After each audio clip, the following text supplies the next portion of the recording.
Veggey 16.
All right, everybody, and welcome back to another episode of Sets here on Capcom Fighters on the Monday night. You know the drill. It's the place to be after the weekend if you want to watch some more high-level action Street Fighter and get to know more about the players we bring on the show.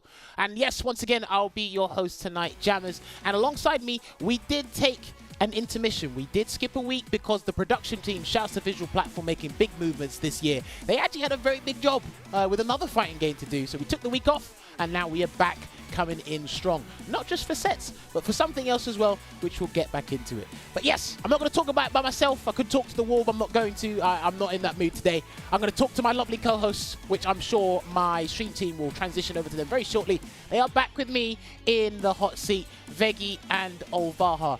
And it's going well. Good to have you guys back. Yes, Veggey, talk to me. How you feeling? We're back. The clique is back together, Jammerz. You know what the clique is? The clique is me, you, Olvaha, and the two guys in production behind my green screen. That is the clique. Right. Where's your green screen, Veggey? I can't see it.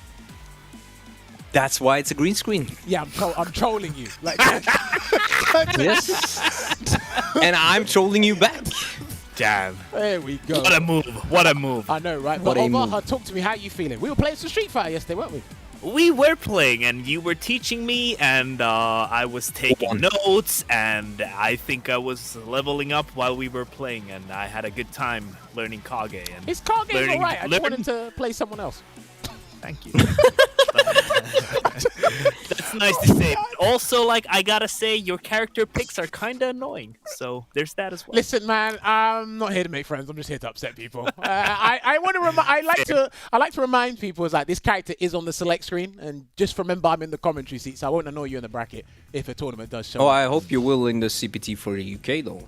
We might talk about that because it is this weekend, but we'll get onto that shortly. But yes, hopefully you guys can join us. But first of all, let's do the runner show before we get into anything regarding today's episode. So Richard, roll over the graphic for the run of show. Of course, if you are new, we get new viewers each and every time. There is a structure to this show, of course. We haven't transitioned yet. I can still talk about it if we want. But basically, there it is. Fantastic. There it is, yes, baby. so Okay, for the 1 first... p.m. PST. For the first 12 to 15 minutes of the show, we're just going to be doing a general catch-up talk. And of course, there is plenty to talk about over the past weekend, or something the past week or so.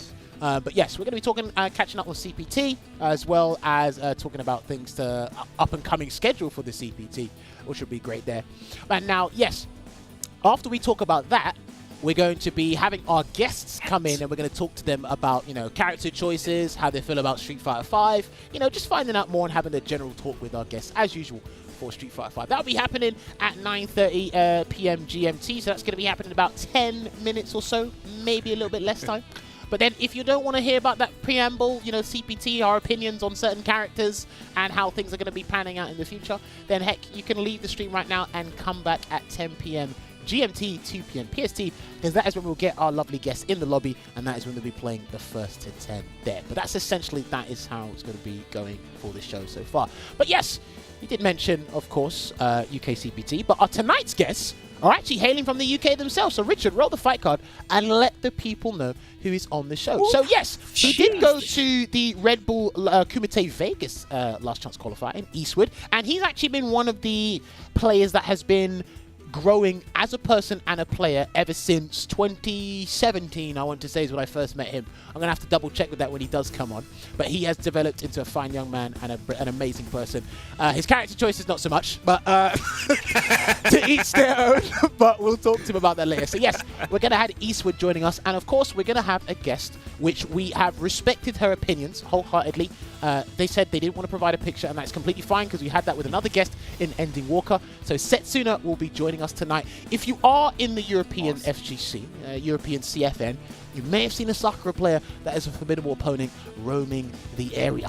So I wanted to get her on. I asked her a couple of weeks ago, said, you feeling to come on the first attempt? She said, yeah, sure, why not?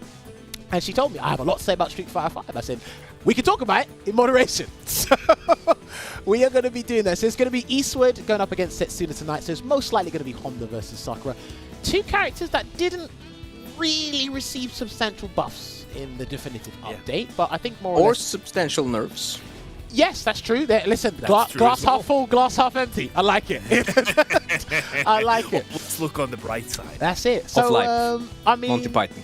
How you feel about this one? This is not a matchup another matchup we don't normally see, but it's by two uncommon characters at large now. I have something to say. I'll go for it, Olvaha, please. If you want to say something. Well, personally, I have been a Honda player for some time, but I've corrected my errors of the past. You would say. Okay. I don't play Honda anymore, but I have to say that Sakura is one of those characters that has a privilege when fighting against Honda. She's excellent at punishing headbutts in general, and not all of the characters have the same privilege. They might have stubby limbs, or they might not have like a very go-to option always, but Sakura with her standing light kick is a very fantastic choice in fighting against Honda, and she can actually zone Honda out as well, even though she's not really a zoner, you would say, but she really poses a threat for Honda, in my opinion at least. I can't help but feel that was just a confession that he wanted to get off his chest for like 2 years. But, it was. Well, listen, I'm feeling better. My heart is lighter. I am not the Street Fighter 5 church. Unfortunately, I can't do that. But yes, Veggey, please. But you know what's interesting? While Sakura is not the greatest zoner against regular characters with fast jumps and quick movement, against big bodies, her fireball is a lot more annoying to deal with than a regular fireball character because she does not.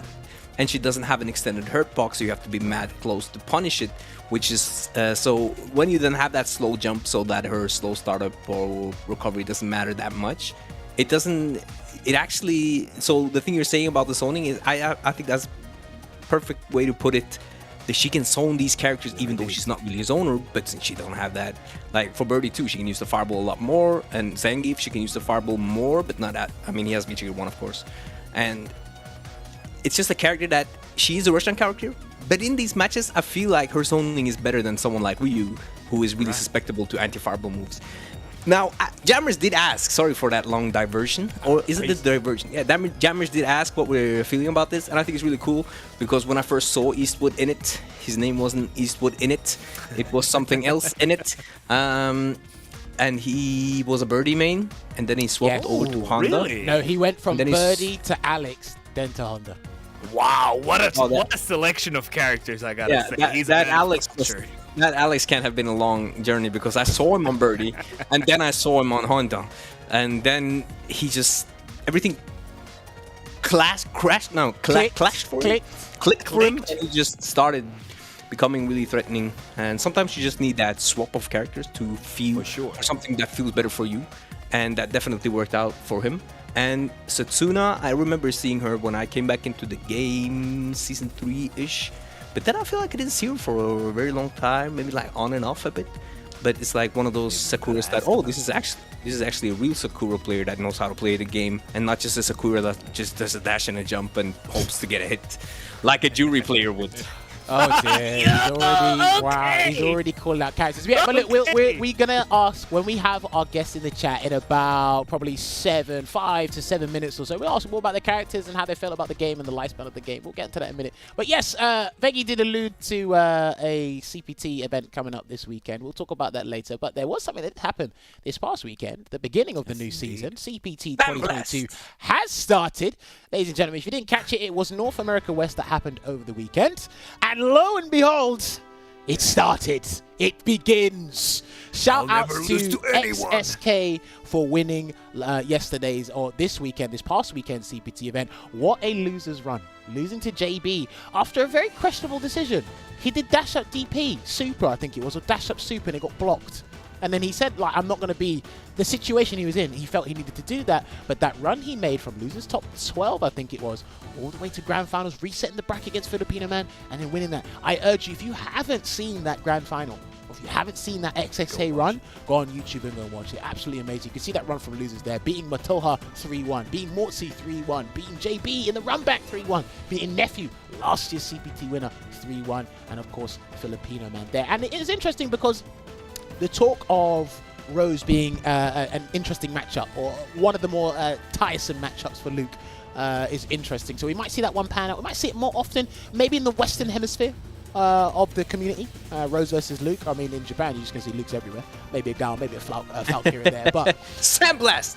it was interesting character choices over the weekend. But do not forget, obviously, yes, Samurai did pick Luke, but he was using his Akuma as well. So it wasn't just the Luke, but obviously in the grand finals, they're going to take the character that won the grand finals. It was the Luke. So obviously, the first question I got to ask, and we're going to ask this to our guests as well, Veggey, is it the start? Is it the start of the takeover? Is it going to happen? It's the start of something better, new. I wanted to say something really quick about Luke because I see a lot of complaints about Luke.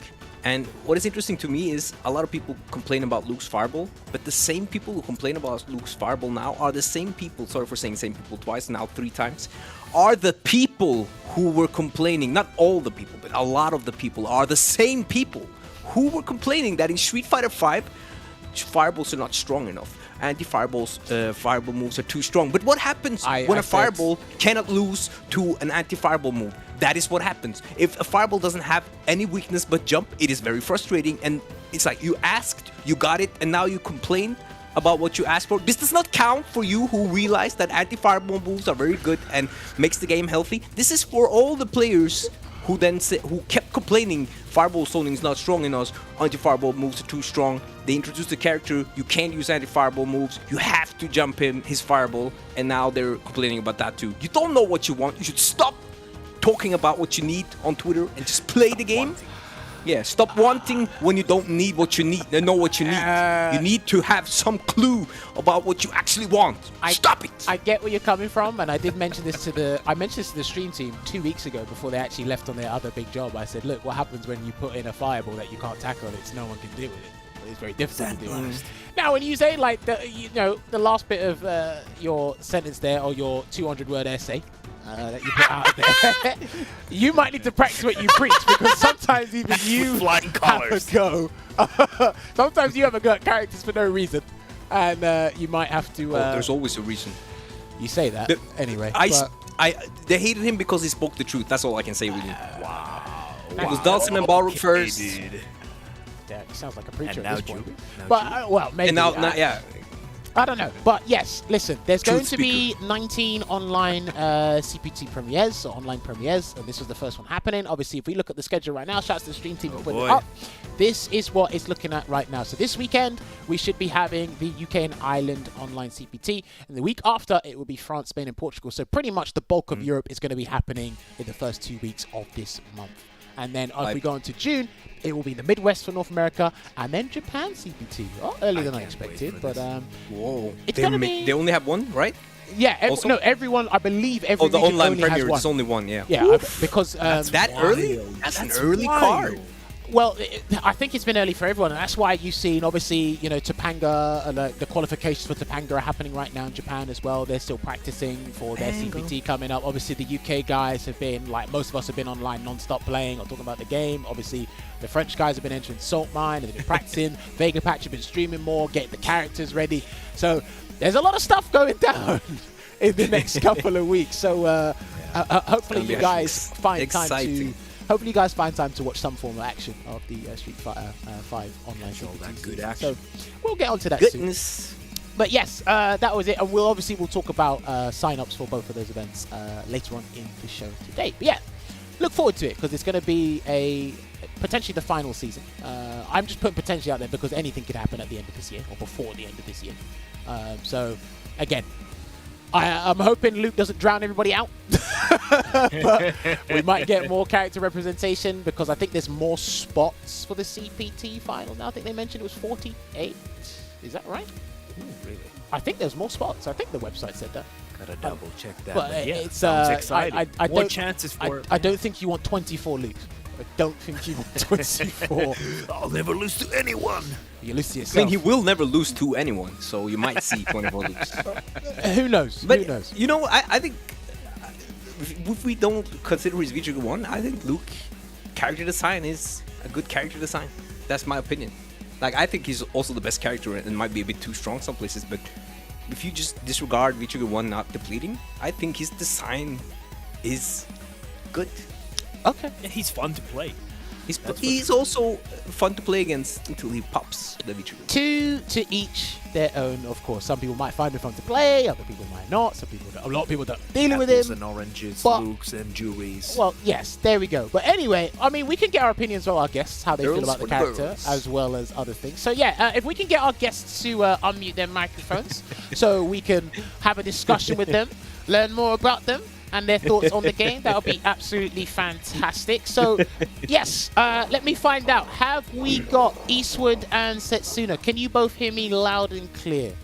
Indeed, I can. Yeah, perfect. All right, cool. Eastwood, Setsuna, first of all, thank you very much for coming on the show tonight. Obviously, it took a while to set this up, but much appreciated for taking time out of your day or your evening to come and play some Street Fighter. Of course, this is the first part of the show for you guys, where we're just going to sit here, ask some questions, chat about some Street Fighter, and you can be as vocal as you want in moderation. I've got to put that part out there about certain things regarding the game. So, firstly, I gotta direct my first question at Eastwood, because obviously in the past, I think it was a year and a half, maybe 2 years. It could have been shorter. Maybe my memory's just like messing me up here. You had a name change. Obviously, you've changed your name. It's gone to Eastwood now. Yeah. Why did you want to change your name to Eastwood? I hope it wasn't because of the actor.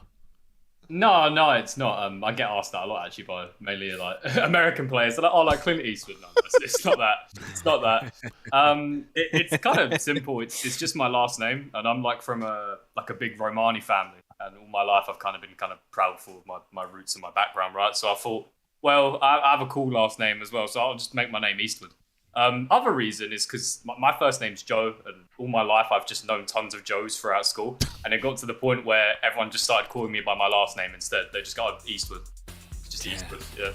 So- What's your last nickname now? I know I knew you by then, but it's this new name is so ingrained in my and it's actually Eastwood in it. Like Isn't it? I remember his the in previous it part handle, is man. because like it's taken. I can't just put Eastwood. Someone took it. Yeah, on Twitter. Ah, that's what's right. up. Sorry then. He probably- So just Eastwood. That was probably the part of the London, the greater London in him. It's just Yeah, like, you yeah. know what, it's just Eastwood, isn't it? Like, Can I call you the East of Woods?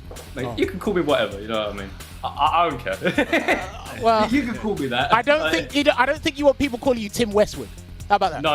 No, I'm good. No. There you go. alright. So I don't think I'm you want lost. people calling you anything they want. Yeah. You know what? Yeah, no, you got a point. So You got a point. I didn't think about that one. I want to stick to calling you Eastwood. I don't want to just out of Yeah. nowhere call you Westwood. Just call me the wrong thing on purpose every time. No one will know what you're talking about. Oh man, that was brilliant. But yeah, I mean, now obviously we had to clear that up because I think a lot of people, maybe probably within the UK FGC, were probably wondering why you changed your name. And it's like, okay, that was a very weird turnaround. But again, because you'll make these big announcements on social media when you change certain things or do certain things. So it's good to know. And obviously, it's for me to personally know. So when I go, hey, it's Eastwood. It's his last name. It's not the actor. Don't worry. I cleared that up with him. Yeah. I heard it from the horse's mouth himself. But the on. question was actually, sorry, just need to remind me because it's really bugging me. What was the old nickname? Oh, here we go. Faxu. Faxx. Oh yeah, now I remember. Okay, Why sorry. do I feel you that trolled rings a him? bell as well. I feel you just trolled Eastwood. No, I I actually can hear forgot. him laughing. I can hear him No, laughing. I'm always You're a laughing. liar. I'm sorry, but I actually forgot. His rebranding has clearly worked because Whatever. everyone Yes. remembers and knows And Eastwood. and Eastwood, did you actually just because after you became Eastwood, you just like, okay, I just gotta do some tournaments and blow a bit up just to make sure people call me by my name Eastwood. You know, and it's that wasn't actually the thing. It just kind of happened. but that's what happened. Yeah, It just kind of You're just happened. like, okay, let's make sure people know I am now Eastwood. Let me just qualify for some stuff. Yeah, and let me just win. I mean, 1, 2, suddenly- 3. No, that was the wrong character. Sorry. Yeah. It can happen. But you know what? Anyway, now let's move on because I've asked Eastwood about his name. So Setsuna, like, you have been playing this game for a little while, and I don't think people know of you at large. Obviously, respectable reasons. But the only thing I want to ask regarding you, or right now, regarding you, is why would you call yourself Setsuna? Is that something, a favorite character? Is that named after a weapon? Like, what is it? Talk to me. No, to be honest with you, it was when I picked up Street Fighter V. It was near release, and I didn't have any sort of nickname or username, and I was just struggling. And there was a game that was coming out, and it was like a Japanese RPG. Please tell me game. it's what I think it is. Yes, it is. Well, the Japanese version was Ikiniya to Yuki no Setsuna, and it would be my name is Setsuna in the in Europe. Oh my god, he knew. Of course I Yeah. Jammerz So knows everything. when that came out, I remember just Google translating, going like, "What is this?" And I was like, "A moment or an instant is the exact meaning of Setsuna," and I was like, "That's probably the only thing I can sort of think of in the moment," because I was like, "It fits the moment. I want to be good at certain moments in the game, and I want to be good in the instant, or that kind of idea." So that's where it came from. You know what? I love that. If you haven't played I Am Setsuna, go and play it. It's actually pretty good. I actually never played it. Don't do this to me. Oh, she showed me a dream. She showed me the Google dream. Now, do you know what? Now you should go and play it. If you haven't played it, I think you should go and play it. But Is it a good game, Jammerz? I think it's a good game. But Veggey, you're hard to impress. So I'm not going to tell you if it's a good game or not. 'Cause you're not gonna go and play it. Kirby's Adventure was No, good. I just don't listen to your opinion on single player games. Like me and Olvaha, we've learned our lesson. Yeah, Anyway, exactly. Right, Like- moving on. So next thing I want to ask regarding Setsuna is Street Fighter V your first competitive fighting game or fighting game in general? Because I don't think I heard of you before Street Fighter V. So talk to me a little bit about that. So, always played sort of competitive video games in general, and I wanted to play Street Fighter 4. I watched a few tournaments, but I never got into it. I had a really bad laptop, and I didn't realize that not having 60 frames means that you can't play the game. So I literally couldn't do combos because it was frame skipping at like 35 frames. So I hurt my hand on keyboard doing that. And I just couldn't get anything done. And then I finally got a new PC, and that came about when Street Fighter V came out, and I started from Street Fighter V at the beginning. Yep. Who did you play before Sakura came out? I played Karina at the beginning, and then I switched to Juri. I played Juri for a good long period of time, and then I finally switched to Sakura when she came out. Okay, that's interesting. Did you play all the time since launch, or did you have were you on and off the game? I played a lot more at the beginning of the game, and then I've been sort of playing on and off for the last few years. Yeah. Okay, fair. I mean, Eastwood, you took a break at one point, didn't you? Because I know you went through a character change because you started out with Birdie, Then you had a short period with Alex. And then you ended up with Honda. Now that the rest is history. But I can't remember if you stopped playing the game for a little while. I kind of just go sort of on and off of breaks of the game where I play it for a really long time and I'm like, right, I'm going to go do something else for a bit and come back. I noticed it just helps my play a bit because I kind of burn out. Yeah. And I sort of, So I try to recognize when I need to take a break for a bit and then I'll come back to the game at a later point. Okay. I mean, because obviously, Eastwood, you'd have more of a say in this because I'm not sure. We'll get on to asking Setsuna this shortly, but you obviously went to Red Bull Kumite Vegas. You've been to a lot of UK events. I think you've been to 1 or 2 European events. So I think you can understand the gravity of burnout in this game. Even online, it's pretty ferocious trying to get where you want to be. So that burnout. I mean, have you ever experienced burnout like this somewhere else? Not for Street Fighter, just somewhere else. Because I think a lot of people, they say, I need a break in Street Fighter. And I said, no one was ever saying that before. I don't think I've ever seen it before Street Fighter 5, to be honest. Yeah, it's weird. I've had it for a lot of different games and even thing outside of games. Like before I played 5 seriously, back in like 2014 when I was like 14 years old, I used to play Capcom made it. It's like the JoJo 2D fighting game. Oh yeah. I actually used to play that competitively. And I was around before, I was around before they started playing weeklies. That was on like just, I just used to play it online with people. What did you main in that game? I mained Old Joseph because he was the closest thing Yo, to a grappler. Old Joseph. Yeah, I was the only Old Joseph player really at that time. And then when I stopped playing the game and started this game in about 2017, I think it was around that. It was when Akuma came out.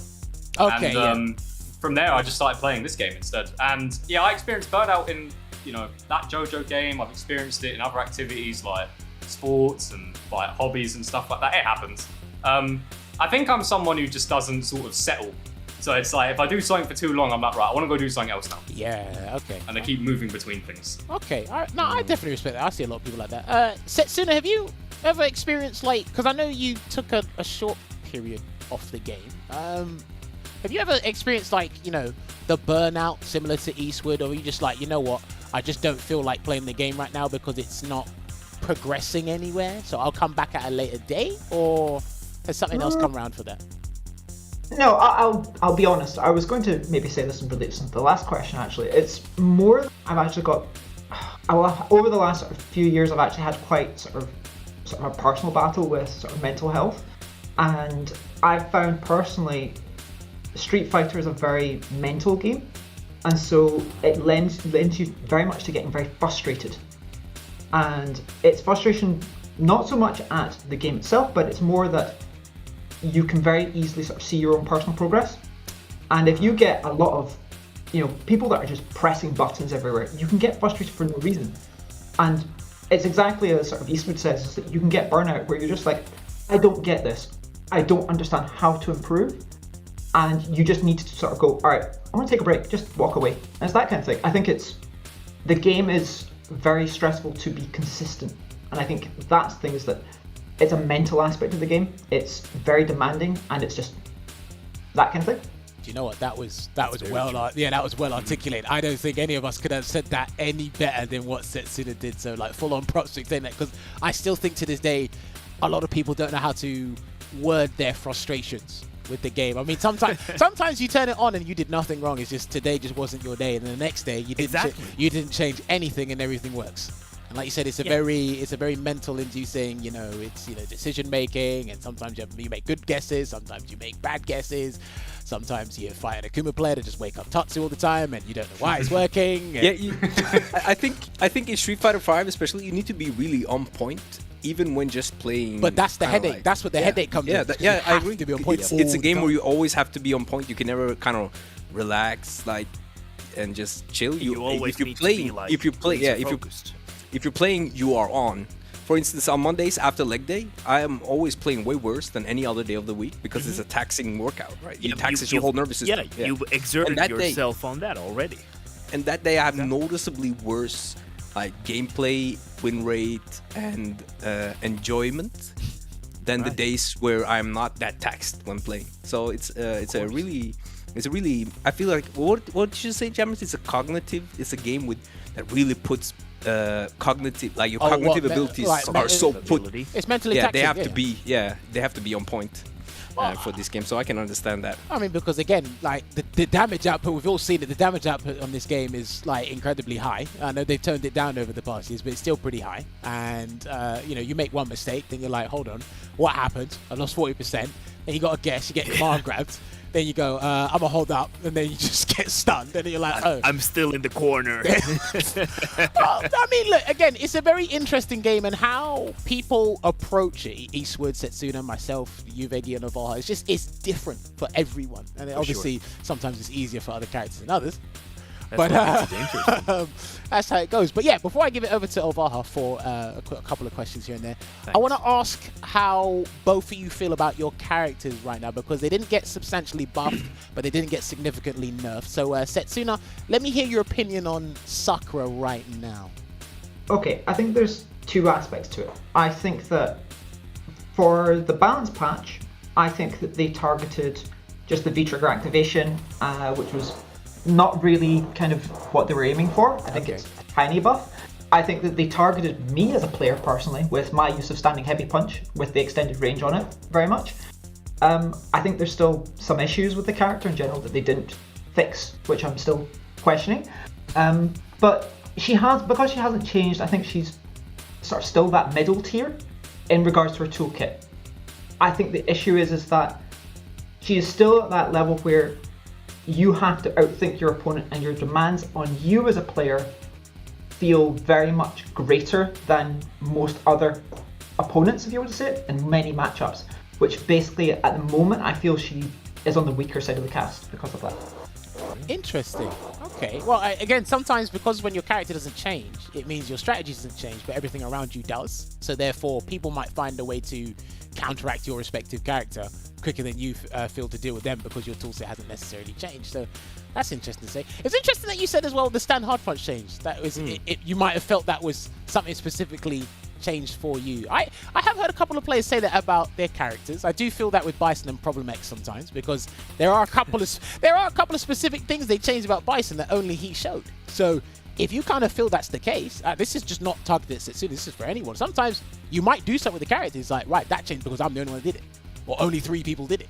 Like, so I kind of understand I've never that. seen anyone else do this. This is it. But then, For sure. Eastwood, how do you feel about Honda? He only got, I think the one big thing was what? V-skill is, you can cancel it from normals now or something like that? I was quite surprised by the Honda changes, because all I tend to see is people complaining about him. So I thought, next season he'll get nerfed again. Next season he'll probably get nerfed. No, it's just been buffs and buffs. The V-skill change kind of surprised me, because when I saw the V-skill 1 buffs, I thought, oh, okay, they're going to give it quicker startup, make it better for the purpose that it was originally intended for, right, as like an anti-zoning tool. And they didn't. But what they did instead is they made it like not only like a good combo tool, but it's pretty decent in neutral now, I think. From some buttons, it can frame trap off of crouch light punch, and you're plus 20 if it trades. Like, he has a lot of stuff, and it made his low options better, because now you can do crouch, medium kick, stand, medium kick, V-skill 1 hands. The VT2 change, where you can combo after VT2, that's surprisingly useful as well. Because for a while, I just thought, if you're not running the character with VT1, what are you doing? There's maybe like a few matchups where you would run VT2, like Abigail or something, right? But like, the VT2 change is shocking, because he literally kills you off of 2 touches now. That's it. You're dead if you get touched. That's it. Game's over. Wow. And besides that, he is not too different, I think. I think he's in a decent spot. I think it'd be really worrisome to make him really good, because if a character like that wins a lot of matchups, then I think there's a problem. Well, He'd be absolutely diabolical. I'd put you on my blacklist immediately, no hesitation. Eastwood, You know what? I would as well. I would as well. I hate fighting Honda. The V-shift change, did that change much for Honda? Because I see Honda players complain, but I can only feel real useful think it's in done the much. corner. Yeah, like, even I was In the like that. I corner, was though, like, I was like, V-shift might hurt Honda. V-shift comes out, and I'm like, I think he might benefit from it. Because now, if you really want to play a slow style of game, you can hold a very specific spacing, and they can't stop you from doing it. Unless they're making a really big read on you. Like, I used it a lot when I played at WSO to qualify for the Rebel Kumite thing. It's like, right, I'm going to do headbutt, V-shift, and keep my spacing. And I'm just going to sit here and keep doing it. Okay. That's interesting. Okay, we still have we still have one more question. Oh, you got time for one. Time for one more question. I wanted to get into the meat and bones. Eastwood and Setsuna, I'm going to ask you two individually. Eastwood, what do you think about this matchup? Why is it bad or good? Go. I think it's slightly Sakura's favour. I think the main problem is probably just Sakura's walk speed and her buttons. Honda's jump-ins, weirdly, beat her anti-airs consistently, though, so he doesn't actually have too many problems traversing the ground, surprisingly. Huh. I don't know. Sakura's crouching hard punch anti-air seems to have gone under the radar for quite a while. Setsuna. Yeah, Honda's jump-in's still alright. Okay, fair. And Setsuna, how do you feel about the matchup? I would agree it was slightly Sakura favoured. I think the issue is in this matchup is that I have very particular thoughts on how Honda should be played in this matchup, and I see this quite often in different matchups where, as the player of Sakura, I think differently to how my opponent should be playing certain matchups, and I don't see it very much as many Hondas are playing the particular style that I don't want to fight against. And when Eastwood is saying jump-ins are strong for a Honda, I'm quite surprised by that. I think that Sakura actually does all right, sort of in general, versus most of Honda's toolkit, except for a particular style, which I don't want to sort of mention just yet. I respect that. Does that style press a lot of light punch and use a lot of EX bar? No. Don't say anything. Yeah, you don't have to say. That was more a joke on my end, so you don't have to answer that. Yeah. Don't worry about it. We can say what style it is after the set. Oh yeah, no, well, I think we'll see it as the set transpires. But yeah, I'm gonna put you guys on the spot for one last question before we go to a break. I think I know the answer to this one, but I'm gonna ask you both anyway because Setsuna has given me a couple of surprising answers, so can't wait to hear her opinion on this. Setsuna, who's the best character in the game for you right now? Is it the best in the game full stop, or is it the best versus Sakura, you're saying? No, the best in the game, full stop. Oh, come on, it's Luke. We all know. Listen, I need to hear it from everybody's mouth. So if I get the comment, Oh, well, look, there you go. She mentioned the character. We haven't seen much of him so far, so we'll wait for that one. Eastwood, what about you? Who do you think the best in the game is right now? It's between, to me, it's Luke or Zeku, but I'm leaning a bit more to Luke because his toolkit covers. Whoa. Okay, why have you rated Zeku so highly? I think his matchup spread's pretty damn good. Like, it seems like it's pretty good. Okay. I mean, he touches you twice and you die, so... It's true. I mean, like, damage output, stun output is still a bit ridiculous on Ninja's end. But, yeah, listen, we'll save that for another time. But, yes, ladies and gentlemen, we are going to go for a break right now. When we come back, I'm going to get Eastwood and Setsuna in this lobby for the first of 10 of Honda versus Sakura. See you in 5 minutes.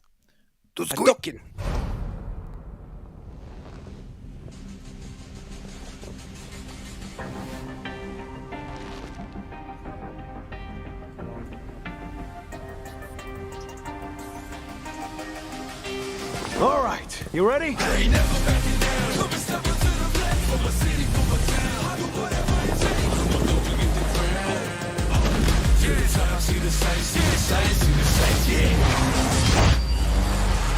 Street Fighter 6.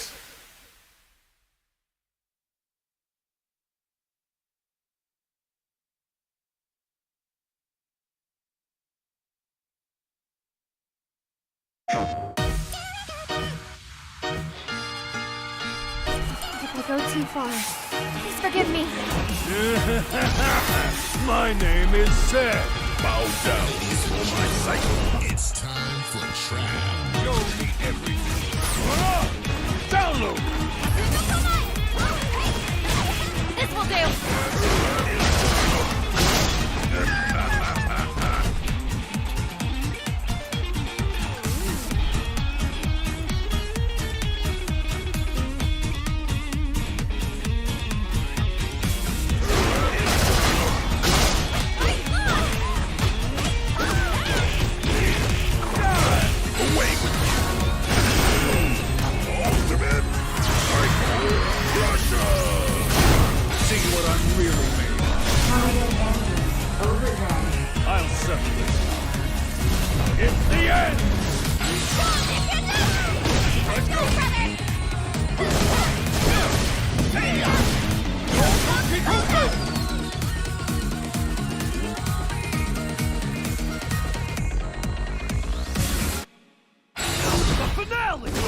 You can't escape!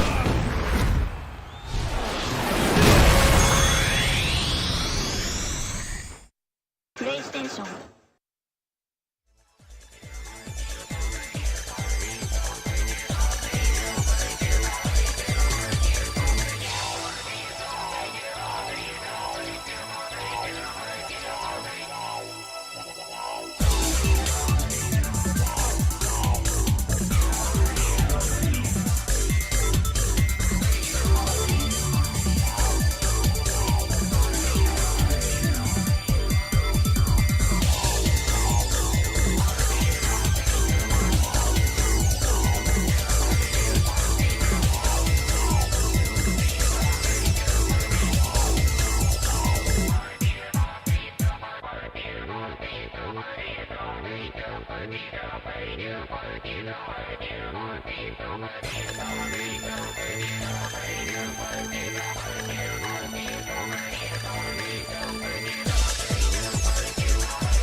Welcome back to Capcom Fighters with the show called Sets on every Monday. So we are going to get into the main event. Yo! How do you like that, Veggey? Do you know who's really based other than Phrase? You are really based. Olvaha. You're based as well. I'm semi-based. You're super based. I'm like half based, half dark. but you are super based. I'm like kind of evil, but you're just good. You're just nothing but goodness. Damn. Oh, what's up, Jammerz? Sorry. Can't say the okay, yeah, Jammerz not that based. He's like quarter based, maybe. Jammerz, you're like quarter based. Look at Based on a quarter. Anyway, as Olvaha said, welcome back. The main event is happening now. Let me just make sure I get these guys ready and all good to go. But yes, if you are just joining us, the first of 10 is starting. It will be Honda versus Sakura, Eastwood versus Setsuna. We just had the pre-match interview, learning a bit more about them and their thoughts on the game.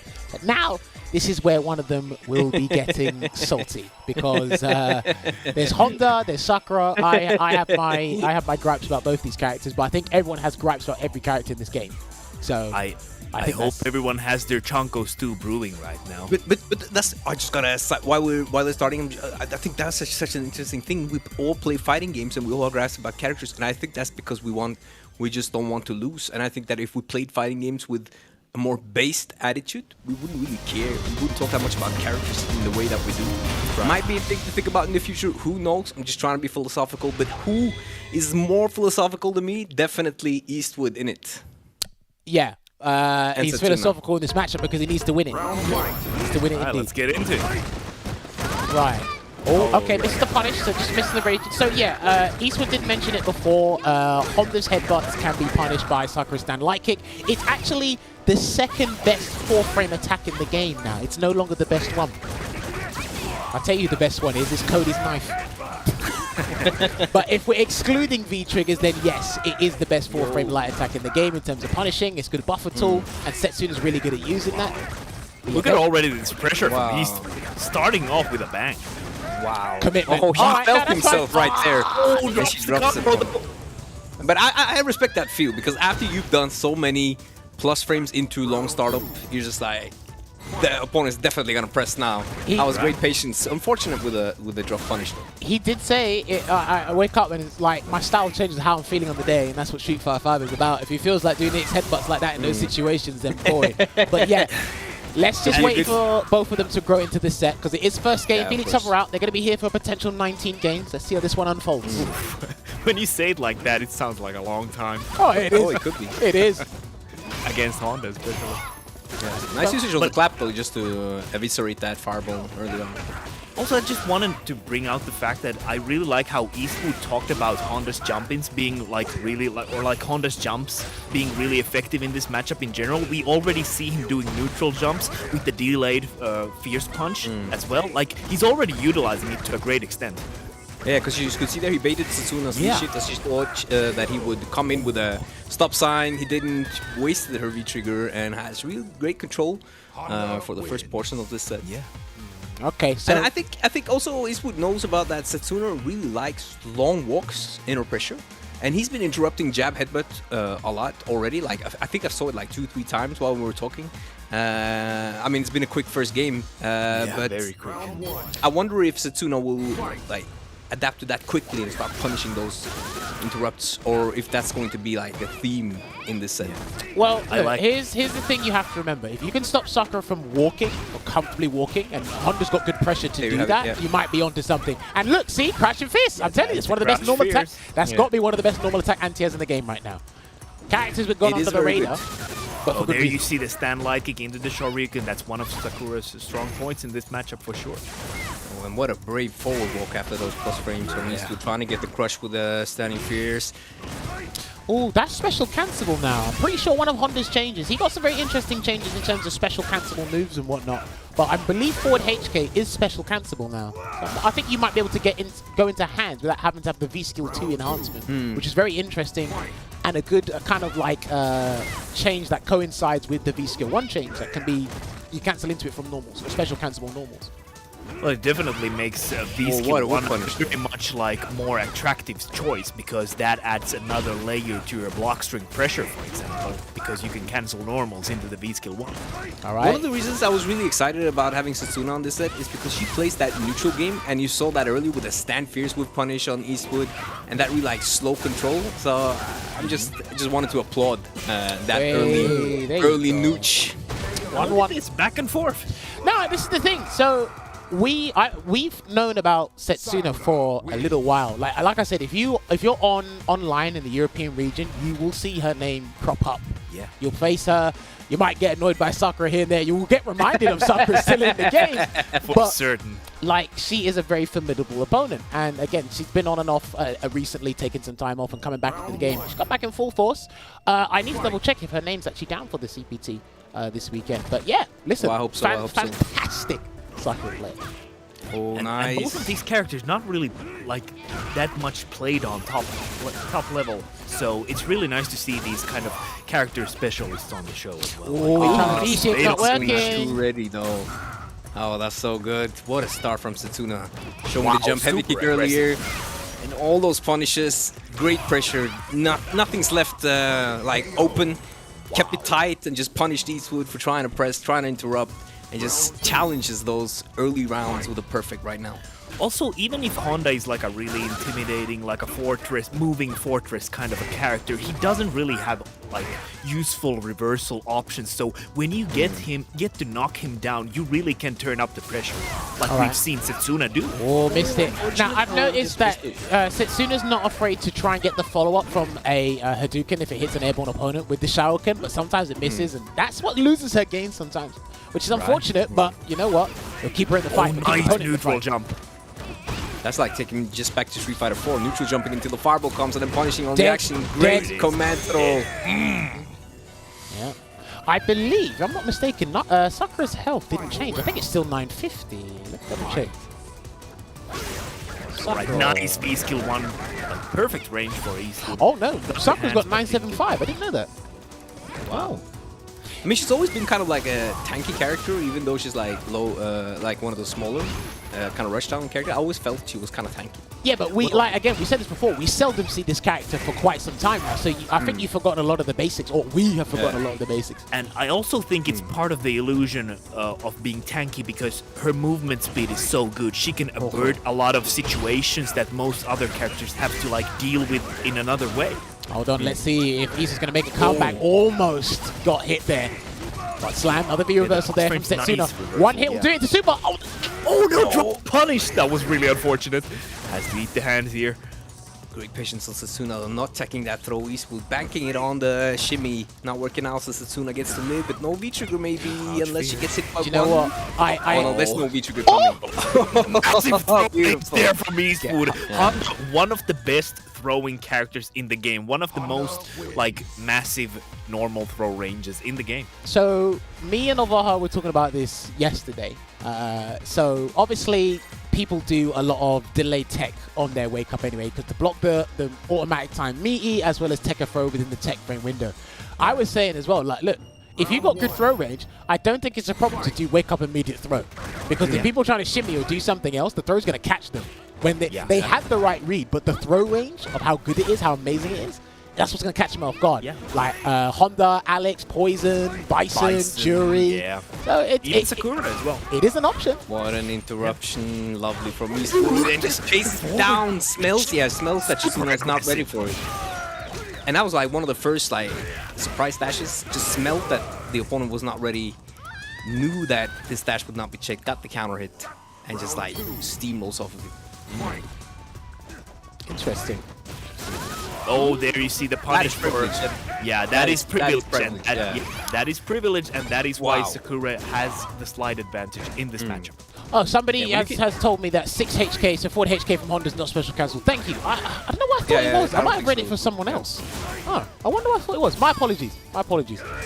Yeah, no worries. Like, that's also what makes V-Skill 2 still like an attractive choice of a V-Skill, because the 6 HK becomes cancelable when you have the V-Skill 2 loaded up. Oh, this Setsuna needs to make this count. Okay, I like that V-reversal still just pushes out. His plus frame tries to base the DP, but gets punished. Was that the medium or the light? Wow. I don't know about that super, because you have to dash and throw him, and he could walk away. Oh no, he did! Staying true to his interruptions that we've seen so much of. Setsuna just kept it tight again, just to get that round close. Here's the thing, after the CA, she's +2 or 3, I think. So you can press the button, but she's not in throw range. So. And people actually forget that Honda's sweep is actually really fast. And it's actually a really useful move. You just don't see Honda play that often. Wait, did Big Sakura crash walk counter. under that? That was a bit weird, I must say. Wait, what? Can she do that? No way. Please tell I us think Sakura do that. I think it's a good win for Eastwood, making Setsuna use these V reversals, as that pressure with the V trigger is one of the big factors why I find Sakura to be kind of strong as a character when she first activates. So it's kind of a win for him. The situations he sets up, just making her waste that V trigger.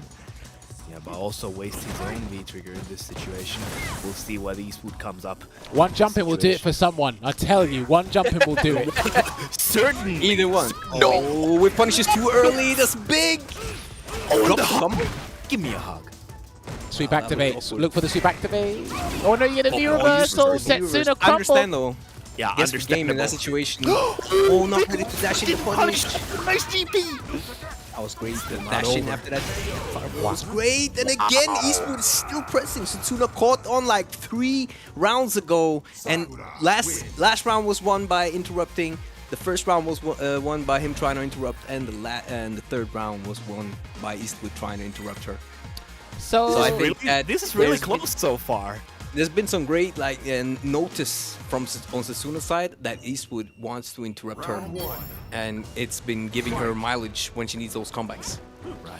yeah, I noticed that again. I think a lot of people do this after blocking Sakura's fireball when it's slowly approaching them. After it's blocked, they think they recovered or got frame advantage, more frame advantage than actually required. They're going to get cross counter or checked by a button, and that's what Setsuna's been capitalizing in this situation really well from. So.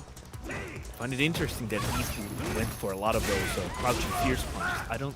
I'm not sure if it's something matchup specific or Eastwood playstyle specific. We'll have to ask about that like later. So flying, oh nice, that was a max range kind of. I think she walked into the range of that Oh, one. and just goes for the EXDP. Nice step to Yes, punish on the every fireball. whiff. I do think it's kind of hard to punish Sakura fireballs when they are whiffing, since she doesn't have that against her box we spoke about earlier. Alright, claps into the hands. That might be the medium, so that's +1. Throw. Can we get another one? Throw. No, Hogasho, I +5 like on block. Ooh, delicious there. Went for a read of a forward dash. Beautiful, I love that light. I'm telling you, Here. she's walking under that. again? Yeah. Nah, too sick. She gets away scot-free in that situation. Wow, and the stand short. Now- Once again. Is this Cammy in a Sakura stand? we have said this before. When it comes to mainly Vega and Sakura, they're allowed to walk out of situations that other people have to commit to a backdash or an option. They got the luxury of just walking out. Now, we were actually talking to Setsuna prior today's stream. We were talking about like Sakura versus Jury. Setsuna did say walk Jury down. And I was thinking, are you saying that because you're using the character that could do that? Yeah, you could definitely do that with Sakura. Wow, nice disruption from Setsuna. V-break. She's really in it right I now. like that because it pushes Setsuna in the corner right now. But Eastwood gives away some free space in this situation. Even so. Punish again. He Oh, can't. even there, that is. Nah, I mean, it's- a lot of people would kill for that ability to punish like that. I That was kept telling you guys, she is so privileged in this matchup. Well, this is the thing. You can't. That whole stand light kick situation means you can't use headbutt liberally. That Like, takes Yeah. away so much of your like basic tool. game plan, basically. Yeah. Yeah, exactly. Honda zones nice with light punish. headbutt. That's kind of the zoning to Oh, upgrade. that was big. Yeah, because Honda zones with light headbutt is like part of his main game plan in almost every matchup I see Honda. And having to actually think about the spacing, it's not normal for Honda in this game. It's not. So- It's making it's exactly the same situation with Balrog. Maybe a little less so because you need to space dash punches, but it's still the same situation. Sakura gets an easier punish compared to other Nice. characters. Her She's answers. ready. Yeah, her answers to EX butt slam are phenomenal. Like sometimes Yes, she yes. will block it. It's -2. That's fine. But she's EXDPing the one that stays in front. And certain situations, she's walking out of the other one and getting a whip punish for it. Like, this is someone who definitely has done their homework. Punish once again. That's definitely minus. Oh, I too was far to wondering why punish. Setsuna was getting You hit could by the do low cross up forward there. EX headbutt, and I do think it was because she was trying to DP those looking earlier. for the DP, Yeah. And that's also kinda using fine. V reversal. I like that she's not allowing Eastwood to get any of these plus frame situations, which Oh. makes Hunt such a terrifying character. But oh, look at this V trigger, guys. Oh, he gets the hard comp. V shift out. Yeah, didn't want to risk it. Kind of scary, but I like it. Knew that Eastwood wanted to make something happen. Didn't want to just be satisfied with throw. Watch out for the arm and headbutt. Nice. No! Too early. Oh, that's the will I pull the trigger or not pull the trigger? We'll find out. No, do you know the meme where I'm chicken. do you know that video where the guy on the internet where he has the bottle of bleach and he goes, Oh yeah, that one. that's literally what that's literally what those V triggers are now. It's like, am I gonna do it? It's like, and they didn't do And he's it. over the back.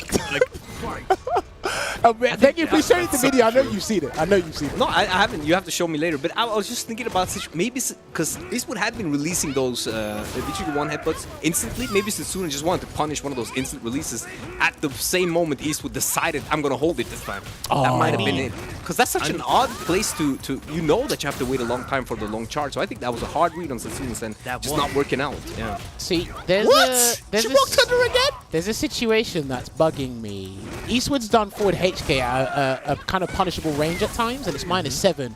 I believe Sakura's got a 6-frame crouching medium kick. I think she can get more damage there, but I don't think she wants to risk it. Right. That's pretty smart actually, because like it's a long set. You don't want to commit like too hard too early to these like bigger punishes. You just want to take the easy route. I can respect that. I also think it's about consistency, because you know you'll get the stand like kick every time, and it's annoying when you miss that one punish maybe. But it's a good point, Jammerz, because I don't think she gets the OK from that stand like kick punish. But now though, wow, great stack of block. I think she tried the DP. I think she tried the DP again, and that's why she's getting hit by these cross-ups. And I think maybe Eastwood has noticed and knows that if you're trying to DP and he does the cross-up, then she might actually not block that cross-up, since he does have an opening. Plus frames on that. Throw, almost got it, but Eastwood checking those buttons there. Again, he loves his stand light kick into medium headbutt. Nice. That was too good, actually. That was so good. She was so ready. Okay, this time Brock blocks the cross-up. You'll have to block. Sometimes it is safer to block, because I know we don't want to, but sometimes it is safer to block certain Sometimes things. you have to give Honda plus frames on that situation. Yeah, exactly.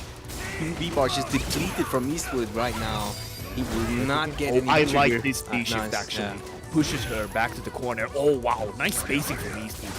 Well, his V-shifts have been much more successful than Setsuna's, especially in the situations permitted for And that. like, But sorry, go ahead, Olvaha. I'll do the divergent later. Yeah, I was just gonna talk about V-shift against Honda. Like, it's very tempting to try and V-shift the headbutts because you get a more lucrative reward from V-shifting than like, you know, V-reversaling or trying to like wait them out, for example, because you can get a potentially big punish. But it's also at the same time risky, especially with the V-trigger from Honda.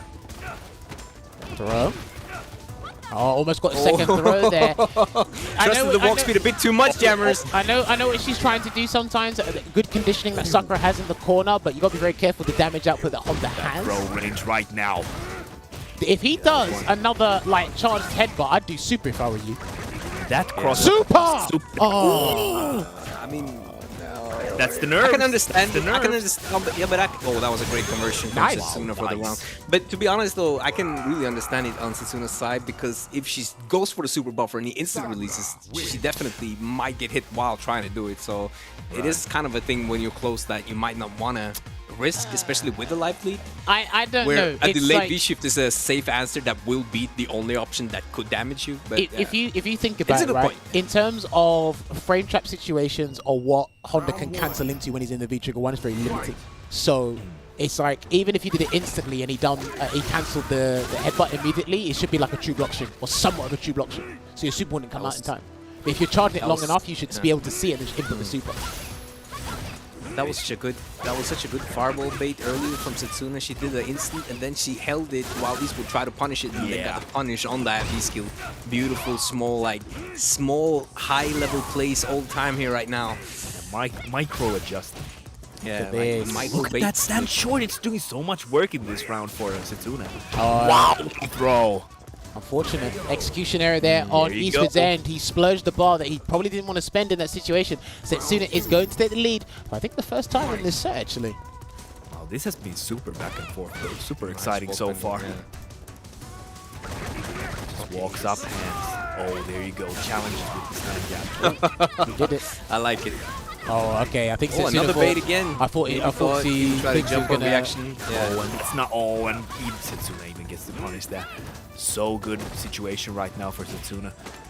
Stand short into the grab. Alright, here comes the activation. Gets the grab. That was a dangerous V-reversal though.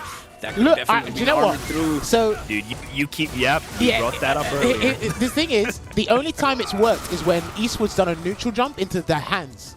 Like every other jump Eastwood has done, crouch fierce, even behind Sakura's head, has been successful. So Yeah, it's a pretty good button. I might have to ask him that. So how do you feel about those jump-ins, huh? Yeah. I mean, to be fair, from far, the stop sign has beaten the crouch fierce a few times. Yeah. So I think it's the space. Yeah, that's the only Speedway. time. It's when he's neutral jumped into the hands. Yeah, the stop sign. That's it. Yeah. Other than that, all the other jump-ins have not worked. Yeah, oh yeah, like, yeah. Yeah, it's interesting to see if Eastwood will try to bring those neutral jumps back a little bit more. I think he's used those a little bit less in these like past few games. Big damage coming That in. was such a great bait. Nice. Right up. Double dash into tech. Okay. These dashes have been super aggressive from Eastwood. I think I think she was Yeah, he's unsure kinda if it was shut going to down. connect or not, so she didn't want to commit to the cancel. Yeah, I understand that. 'Cause I was kind of like on the. No punish. Didn't really trust that. Yes, that's. Activation with plus frames, okay. Oh, nice. Kind of risky. I like it though. Sometimes you gotta use your head, you know?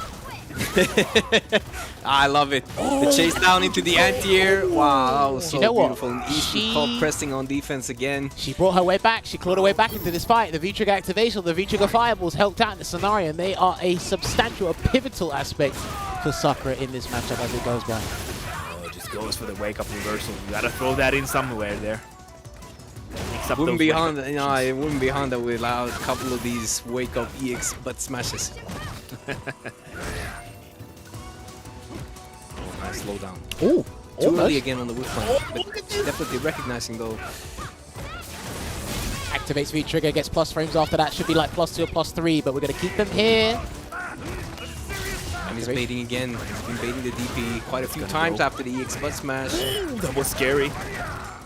Scary to throw with. No, that's not punishable. Oh no, it's the V-Trigger version. But it's only -2. Yeah. Yeah, sometimes that happens. Like you feel you're ready to punish the headbutt, but then it's the V-Trigger headbutt, and you just didn't recognize early enough. You committed to the button and punish already. I think what you got to do is similar to Poison and her V-Trigger too. You got to watch the V-Gauge deplete when he's going into headbutt. You'll know which one it is. Or maybe she just generally didn't know that they're -2 now instead of 4. Yeah, it's slightly different animation. Has a bit more like reel back, I would say, or or that's how I would describe it. But it's hard to notice in the No heat of the stun moment. yet. And dashes into minus frames, just waits for something. That was a great Feisty. action from Setsuna. DP here. I've noticed what's it these gonna two be, get Eastwood? pretty they get pretty panicky when they're up close to each other. Yeah. Oh, Oh, definitely nice do. DP to answer But- the neutral jump there. And I feel Setsuna is baiting that jump purposefully so successfully so many times, and Eastwood is just not catching on to that bait in particular. Still trying to neutral jump those fireballs. Needs to really adapt to that thing if he wants to like keep his life leads or keep from dying. It's almost as she does it towards the end just to land the kill because she knows now he's going to stop sign. Yeah, I mean, I'm pretty sure Setsuna's had a 90% success rate or maybe even higher in terms of punishing those neutral jumps with the Shaoken anti. Slowly but surely getting into the groove here. A couple of drops and punishes and combos here and there, but that's natural given the conditions most of us play in now. So, but you know what? We're seeing the problems Honda has and the exchanges. Who's winning most of the exchanges in this? I think Eastwood needs to go back to round 1 strategy. Just apply pressure with hands, get up in that grill. There you go. He almost did. Oh, and that's such an unfortunate range. He should have maybe gone for like light hands, like just straight from his jumping or something. But that's a really unfortunate spacing to get that jump. Oh, nice. He didn't neutral jump this time, but he gets shimmied on instead. Eastwood. Oh, nice. Okay, forward. I love that walk up into forward HK. Gonna activate again. It's And like then that soccer kick. It's like just kick you in the shins. I want to say that was purposefully done by Eastwood. Just that fake throw, immediately ready with the hands. hey man, fake throws catch a lot of people off guard. I'm not gonna lie to They you. This game. definitely do. Nice. Oh, okay. I'm not sure what that Hail Mary sweep was for. Maybe to catch a... Maybe it was to catch the light kick. Maybe it was something else. Or maybe he wanted forward HK and he messed up the input in time. Might have been. Once again, the cross up there. Nice block from Setsuna. Also a minus situation if he lands behind him. So definitely take your turn back. I think that the forward heavy kicks have come out less, and when they come out now, they're more well spaced, so there's not that many openings to create for Setsuna on those blocks. But there are other openings that you're seeing them work out right now. Oh, DP even on the cross up. Let's go. Oh, the bait. Nice bait. Nice bait. Oh, that was so unfortunate. For max damage, yeah. Now, here's Went for the the thing. down forward HK. Let's wait for this round to finish. It's not over though. It's not over though. When Honda's on the screen, it's never over. Okay, try to be sneaky. And it worked out. Check those lows. You don't know if it's going to be V-break, V-shift and just let go, or V-shift and dash back in. It's a mix-up after that. Yeah, and that's the thing, like Eastwood said earlier, the V-shift can only really punish those moves if they're cornered with their backs against the wall. As you can see, even Sakura there had to commit to the dash after V-shifting it because he reels too far back. It doesn't really hurt that part of his game. Oh, You that can could have really been. see that, you can really see like Eastwood is kind of desperate to start to get the offense going with the EX bot slam, but like that really just goes to show that this matchup is mostly controlled by Sakura. But this is what we've seen in the past with certain characters and matchups, right? It's one character to really get going. They get rid of the EX bar as soon as they have one, so they haven't got anything left in the tank to work with later, which makes it even more of a struggle. Oh, nice confirm there. Yeah, or just Slides under. great patience from Eastwood. I feel like though, oh nice, crouching medium kick. And Even gets the hands as a punish. Yeah. Oh, again punish. Wow. Once again, Setsuna was not confident in that punish, I feel like. There you go. Nice throw. Walk away. I think Dash. Eastwood's going to have to try and sneak in a command grab soon. Yeah. Sneaking a dash or two. Oh, the jump! How was he ready? You know what? Too much. Setsuna's Must have been definitely playing feeling Luffy that. too Yes! much. There it is! Let's go! There it is. No, you know what? I've seen it. Setsuna was kind of feeling herself in the gameplay. Triple dash, back dash, and then coming in. Eastwood with the check. And I saw that tick throw. It said counter hit, and then he got a command grab anyway. I'm like, you're going to have to do one soon if you're going to have to try to change this up. But again, reducing that deficit because Setsuna didn't have the lead at the start, but she equalized, took the lead, and then like we're seeing Eastwood trying to equalize the first to 10 here. So this has actually been enjoyable to see so far. Really sick round ender there. Again, but the bait is back. He's forgot. It's kind of in his muscle memory to neutral jump, stop sign those fireballs, and like is making big payment for it. And like Nice that with just punish. that just goes to show that like, for most of Honda's matchups, like neutral jumping is just like part of the playstyle if you want to play Honda. Okay, she tried to run away or walk away, I should say. Gonna get grabbed. Nice. Studs racking up. Oh, wow. No one does that. You might be dead. Big punish. Not quite. Not Can't quite. believe that didn't kill.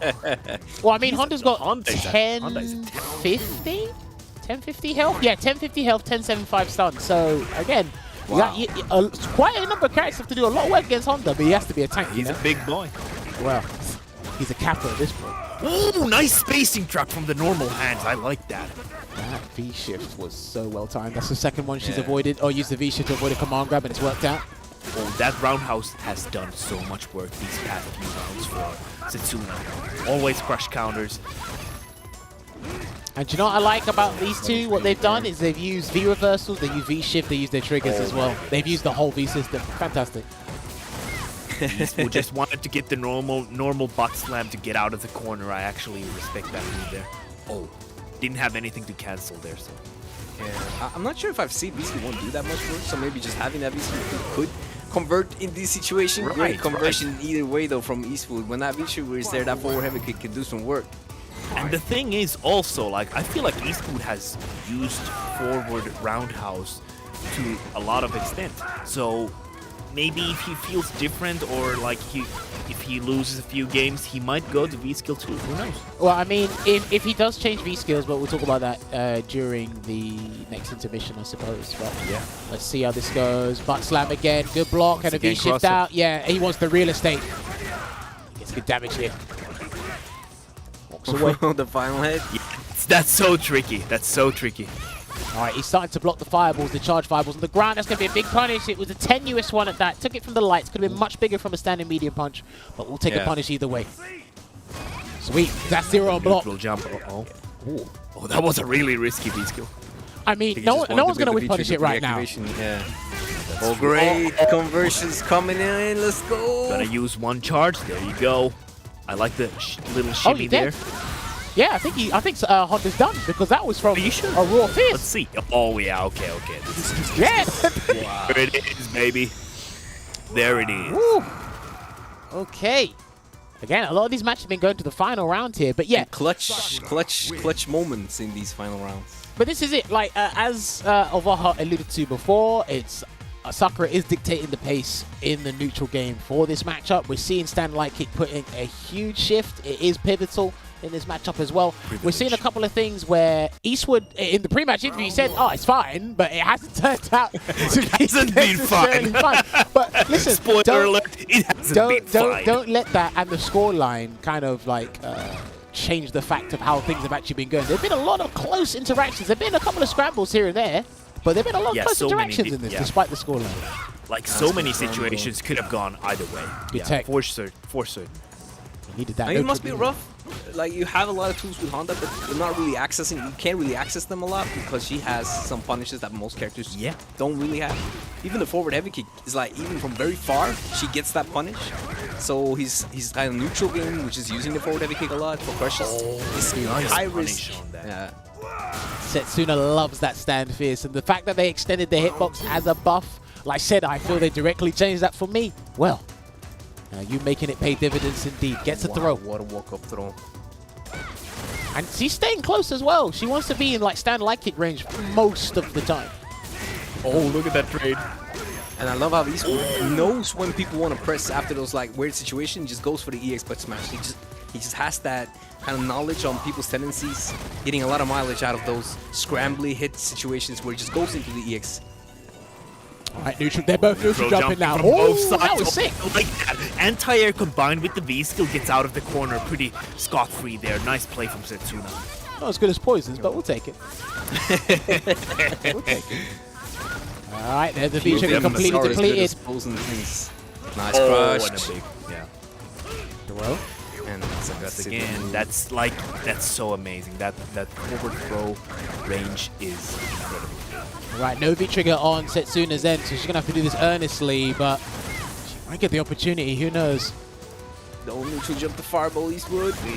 Will Eastwood be able to finish the round here because, like we said earlier, Sakura's zoning. Oh, and there it is. Just get a nice hug there. I think that even though the life was really in Eastwood's favor, he knew that he didn't have anything to really do with the fireballs and he won't get stuck again. So he took a chance when there was an opening and just went for something a little bit more risky but surprising, and Setsuna definitely not looking for it at all. Nice interruption. Setsuna. With the loves headbutt using that move. Yeah, I think there's you can start to see the desperation and urgency in Eastwood's gameplay in a lot of aspects now, but again, he still has to like respect that fireball greatly. Almost got a full counter hit conversion with the stand beating punch there, Eastwood. But never underestimate a cornered Honda player. Well, you know what? Back to the walls. Nice conversion. Let's go. What's it gonna be? Okay, I love the patience from Eastwood. Oh, he's baiting again. Oh. So scary. Always like seeing that charge animation, it's so scary. No, he forgot that when she charges it up like that, it gets 2 hits. It's unfortunate for Eastwood, or maybe he banked on having enough life to absorb the other one and get a surprise V-trigger headbutt. No, but this is the thing, right? Because she has the ability to charge and the EX fireball. Obviously, when you see the yellow flash, you're not going to clap. When you see the regular one, you're just going to naturally clap. I think the only way to avoid it is if you do clap into EX headbutt. That's pretty expensive if you ask me. I'm not sure. I'd have to double check that. Oh, there you go. Oh, okay. And that was an answer. Yeah, and that was just a direct answer to the chat saying, why doesn't he clap more fireballs? You could see there the risk on her holding that fireball. Yeah. And then him getting full punished for having that whipped. I mean, it's all well and good asking the question. It's fine to ask questions. Why isn't the player doing this? Why isn't the player doing that? Just because it's a theory that pops into your head because you're looking at things. You're looking at things from a conceptual standpoint, and then when you see it played into effect, it's like, oh, okay, that's why it's not doing it. And not to mention, Eastwood's 7-4 down. he can't really take that risk right now.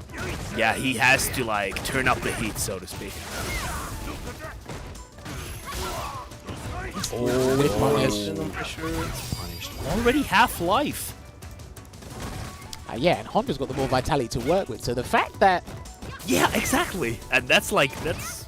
No, I mean, listen, Setsuna's been gnawing away and taking like big combos at Honda's health for a couple of these rounds now. And it's like, it looks pretty bad. It definitely does. I feel like a character like Sakuru's damage makes it so that even though you have more life, on like hits per hits, I feel like you have pretty much similar-ish damage output. Yeah, and honestly, when she gets the stand light kick into Shoryuken, for example, that Shoryuken has quite a bit of corner carry, in my opinion. So it's also like, plus her forward mobility, she is like a force to be reckoned. All right, Yeah, I love it. Threaten with baby! Yeah, that's that slip of the tongue there. And you know what? Like, she was talking about this game being like mentally taxing and it's a mental battle. So if you're not in the right frame of mind, it will get you. But like when Setsuna is comfortable playing this game and walking people down, as she said to us before, it is an absolute nightmare to deal with. I don't care what character you are. I mean, 1st to 10 is definitely a taxing format, in my opinion. So definitely, like, even good players have their brains fried out after a 1st to 10. Hey, again, this game demands a lot out of you mentally. So, like, super, like, you need to be focused. Reversal again. She's got all the resources to work with in this situation to close it out comfortably. I don't know if Eastwood has got anything up his sleeve, and one more guess will do it. Looking really grim right now.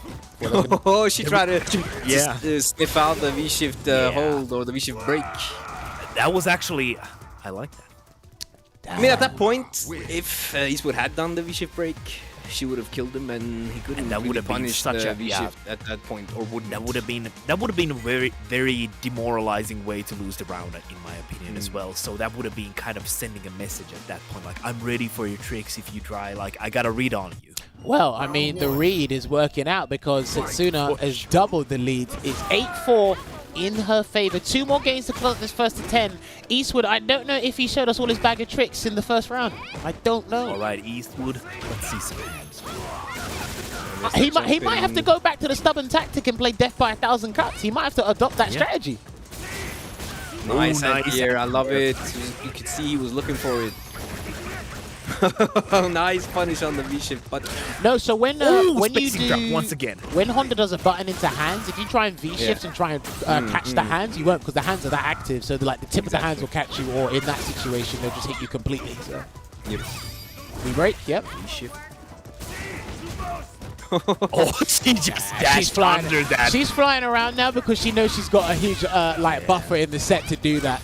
Oh, this is going to be an absolute nightmare. This is looking rough. Do you know what? What a turnaround in tactics in a 1st to 10. I've done what I needed to do. I've done the clinical and efficient strategy. Now I'm just going to go nuts.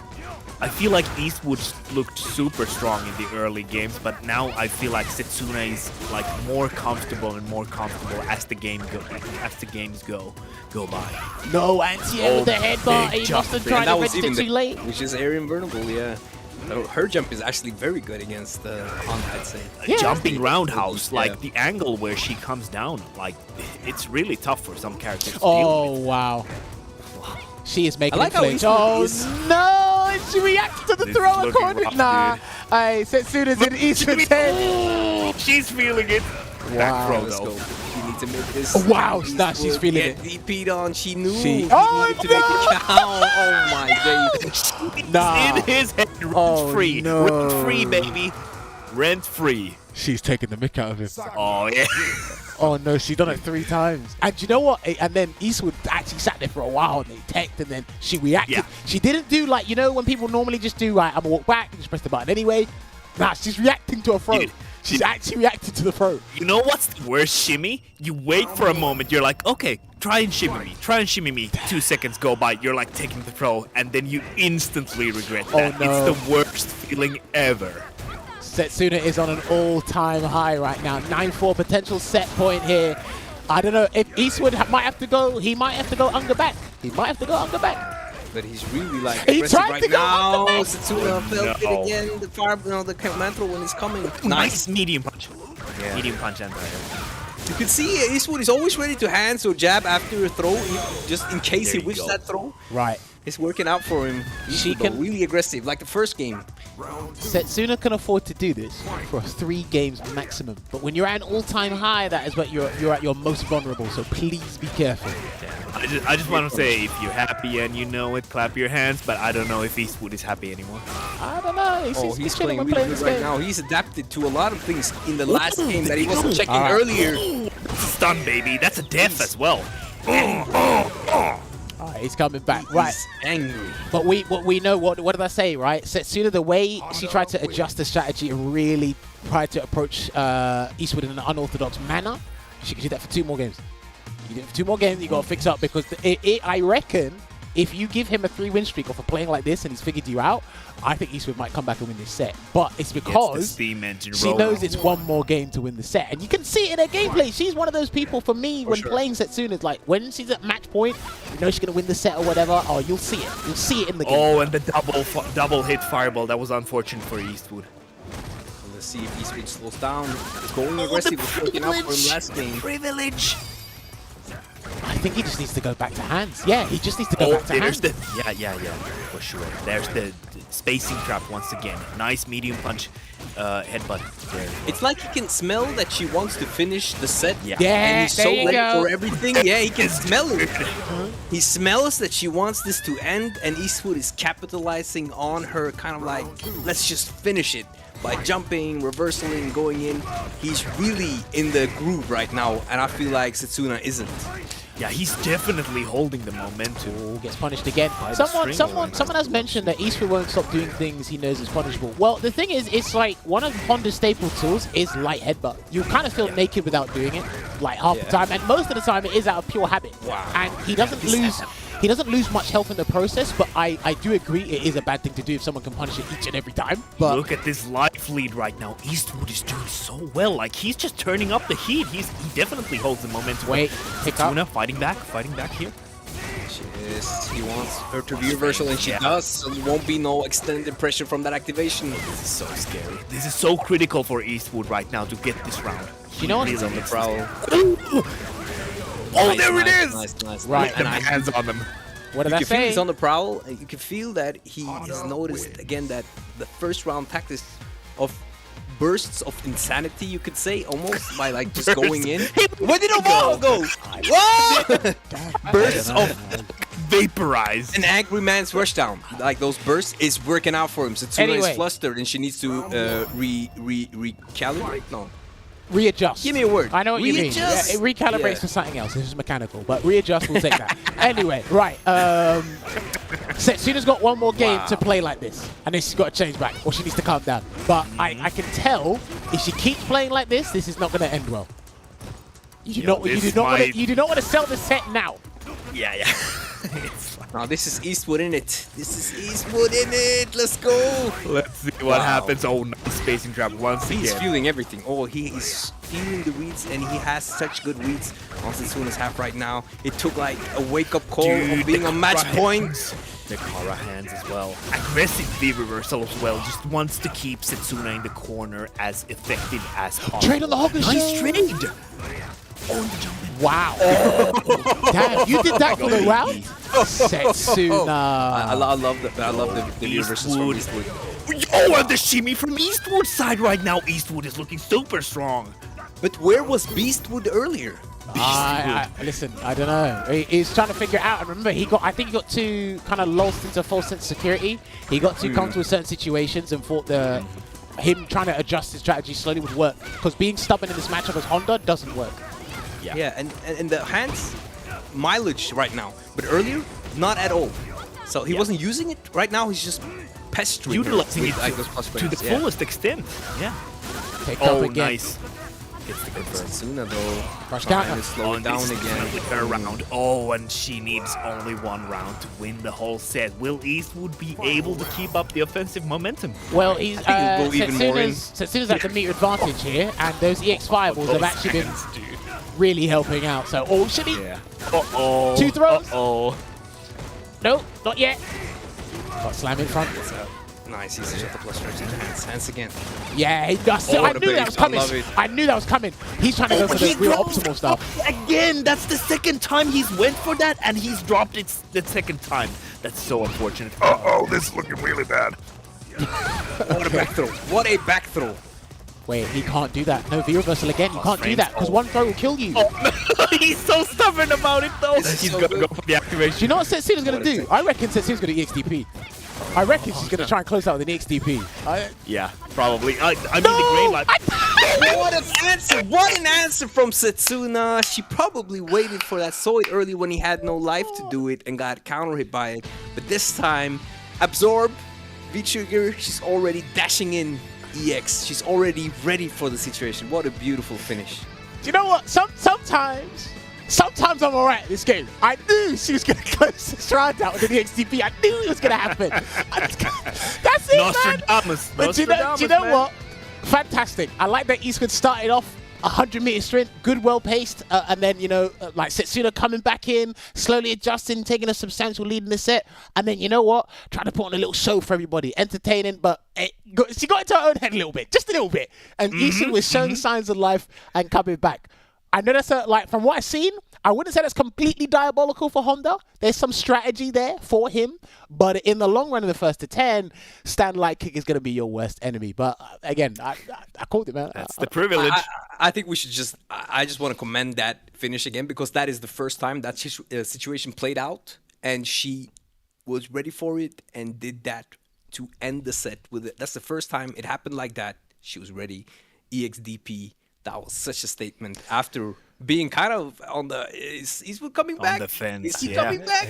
I mean, Setsuna was giving like a little finger there, and Eastwood was grabbing to the whole hand there for a moment. Like, that was really scary for a moment. Well, it was scary, but everyone could calm down, readjust themselves, or as Veggey say, recalibrate themselves and calm down. Recalibrate yourself, man! We are going to go for another break. When we come back, we're going to have Eastwood and Setsuna on the side of on the other side for the voice call, and we're going to talk to them about what transpired in that set and further things regarding how they feel about their characters. But yeah, don't go nowhere. We'll be back with you in a couple of minutes.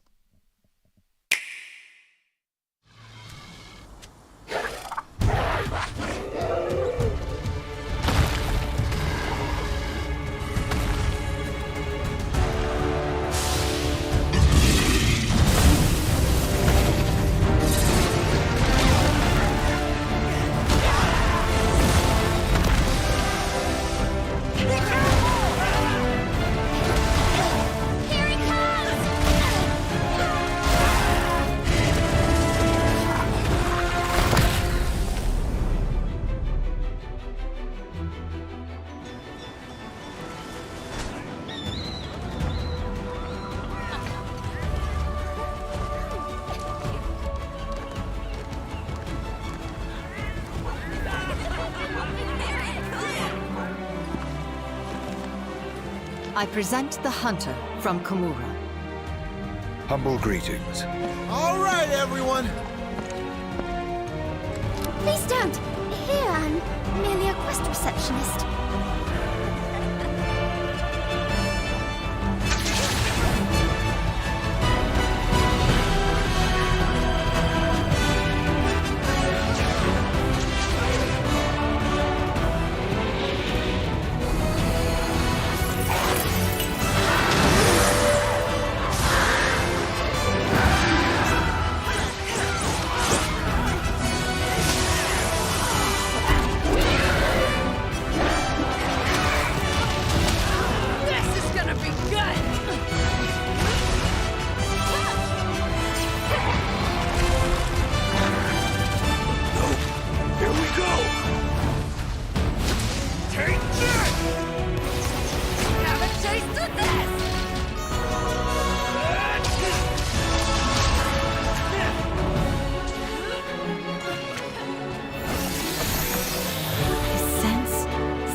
If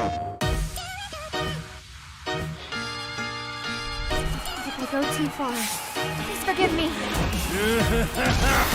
My name is Seth. Bow down before my cycle. It's time for trap. Show me everything. Download. This will do.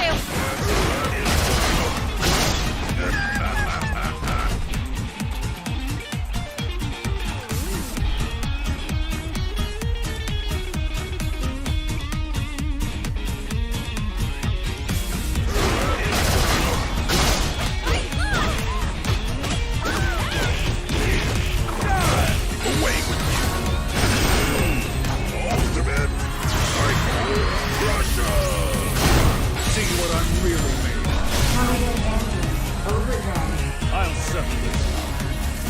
It's the end! Let's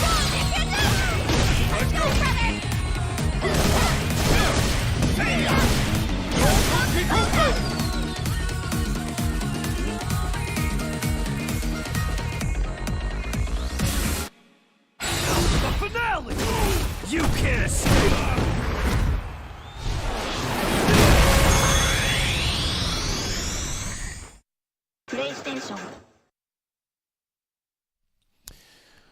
All right, everybody, and welcome back to tonight's episode of Sets featuring Setsuna and Eastwood. If you are just joining us, well, unfortunately, the set has concluded. Setsuna closing it out 10-6, I believe. It was actually a very interesting set. Despite the scoreline, we learned a lot.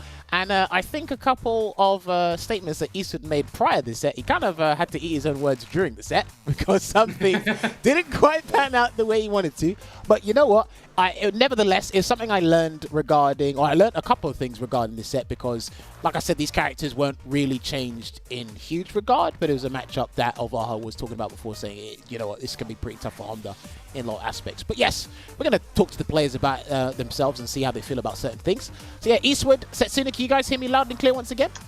Yep, can hear you. Fantastic. So yeah, Setsuna, got to say congratulations. Obviously, it's great having you on the show, and it's great that you could win with your debut on the show as well, so that was great.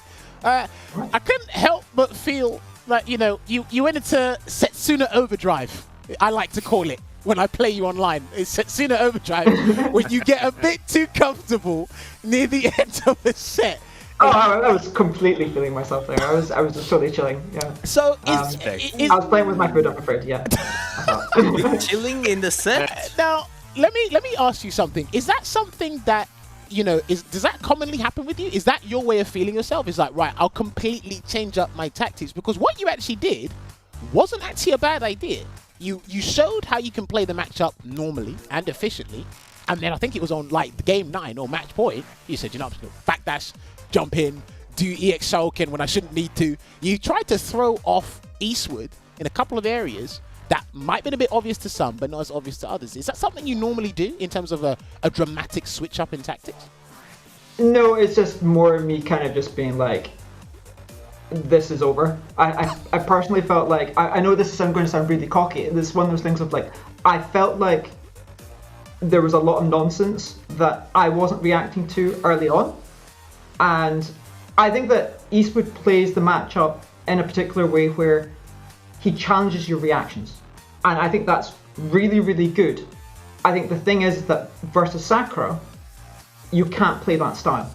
You have to play, and I sort of want to say this earlier on, is that I think you actually have to play a really slow, super patient, I'm not going to give you anything, walk forward, standing medium into hands, and let's just force Sakura to the corner, as he was showing later on in the set, where he was doing lots of hand traps. And I don't remember the hand traps, to be honest with you. So I was sticking standing light kick into it, and he was doing standing heavy punch with punish. And I'm going like, I think I whiff punished it once, and I was like, oh god, this is happening again. And then that's where I was just like, oh. I was just wanting to feel myself. I wanted the final round just to be like, I know your tech pattern now. I understand it. I want to close this out. And that's where I was kind of like, just let me have my turn. Just let me finish. I just want to jump on you. Okay. Like, now, I've got to ask you this before we move on and ask Eastwood a couple of questions. You ended the round with an EXDP. I called it on commentary. I don't know if I was on the same wavelength as you. Did you think at one point, I'm going to end this round with an EXDP? Or was it just a spur of the moment you reacted accordingly? Because that was a very good closeout, I'm not going to lie. Pure reaction. The thing is that the charged fireball it gives you enough time typically to dash up if it's any sort of charge move like that, and you can reaction just sort of go, oh, it's time to do it. I do have a habit of EXDPing people's wake up in ranked, I'll be honest. So, don't worry. I think a lot of us have been victim to that at some form or at some point during this game's lifespan, at least playing your Sakura. But yeah, you know what, Eastwood, you told us at the start. You said you did say Honda has an alright time jumping on Sakura. That well, I thought he did. I thought he did it, but clearly not. Clearly not. I tried to warn you. I said that crouch fierce is a bit of a problem. Now, where you were successful is when you did the stop sign, the neutral jump into heavy punch. Yeah. It did work. That look, even then the replay showed it. You tried to jump over Sakura's head and you got anti-air. It's one of the anti-airs that haven't really been adjusted in that form. But yeah. I mean, now that you know that crouch fierce actually works. You know what it was? I was labbing stuff, and it's the Honda's jump light kick, which I barely used enough. It retracts his hurt box up. So there's times where anti-airs just for some reason whiff and he hits you. Oh, really? Yeah, his jump light kick retracts his hurt box up while having a hitbox that goes down for some reason. So but I think you only tried that maybe twice. I remembered it really late. That's the worst part. Yeah, I saw that one time. That's a thing. And so yeah, that was like, it's my bad.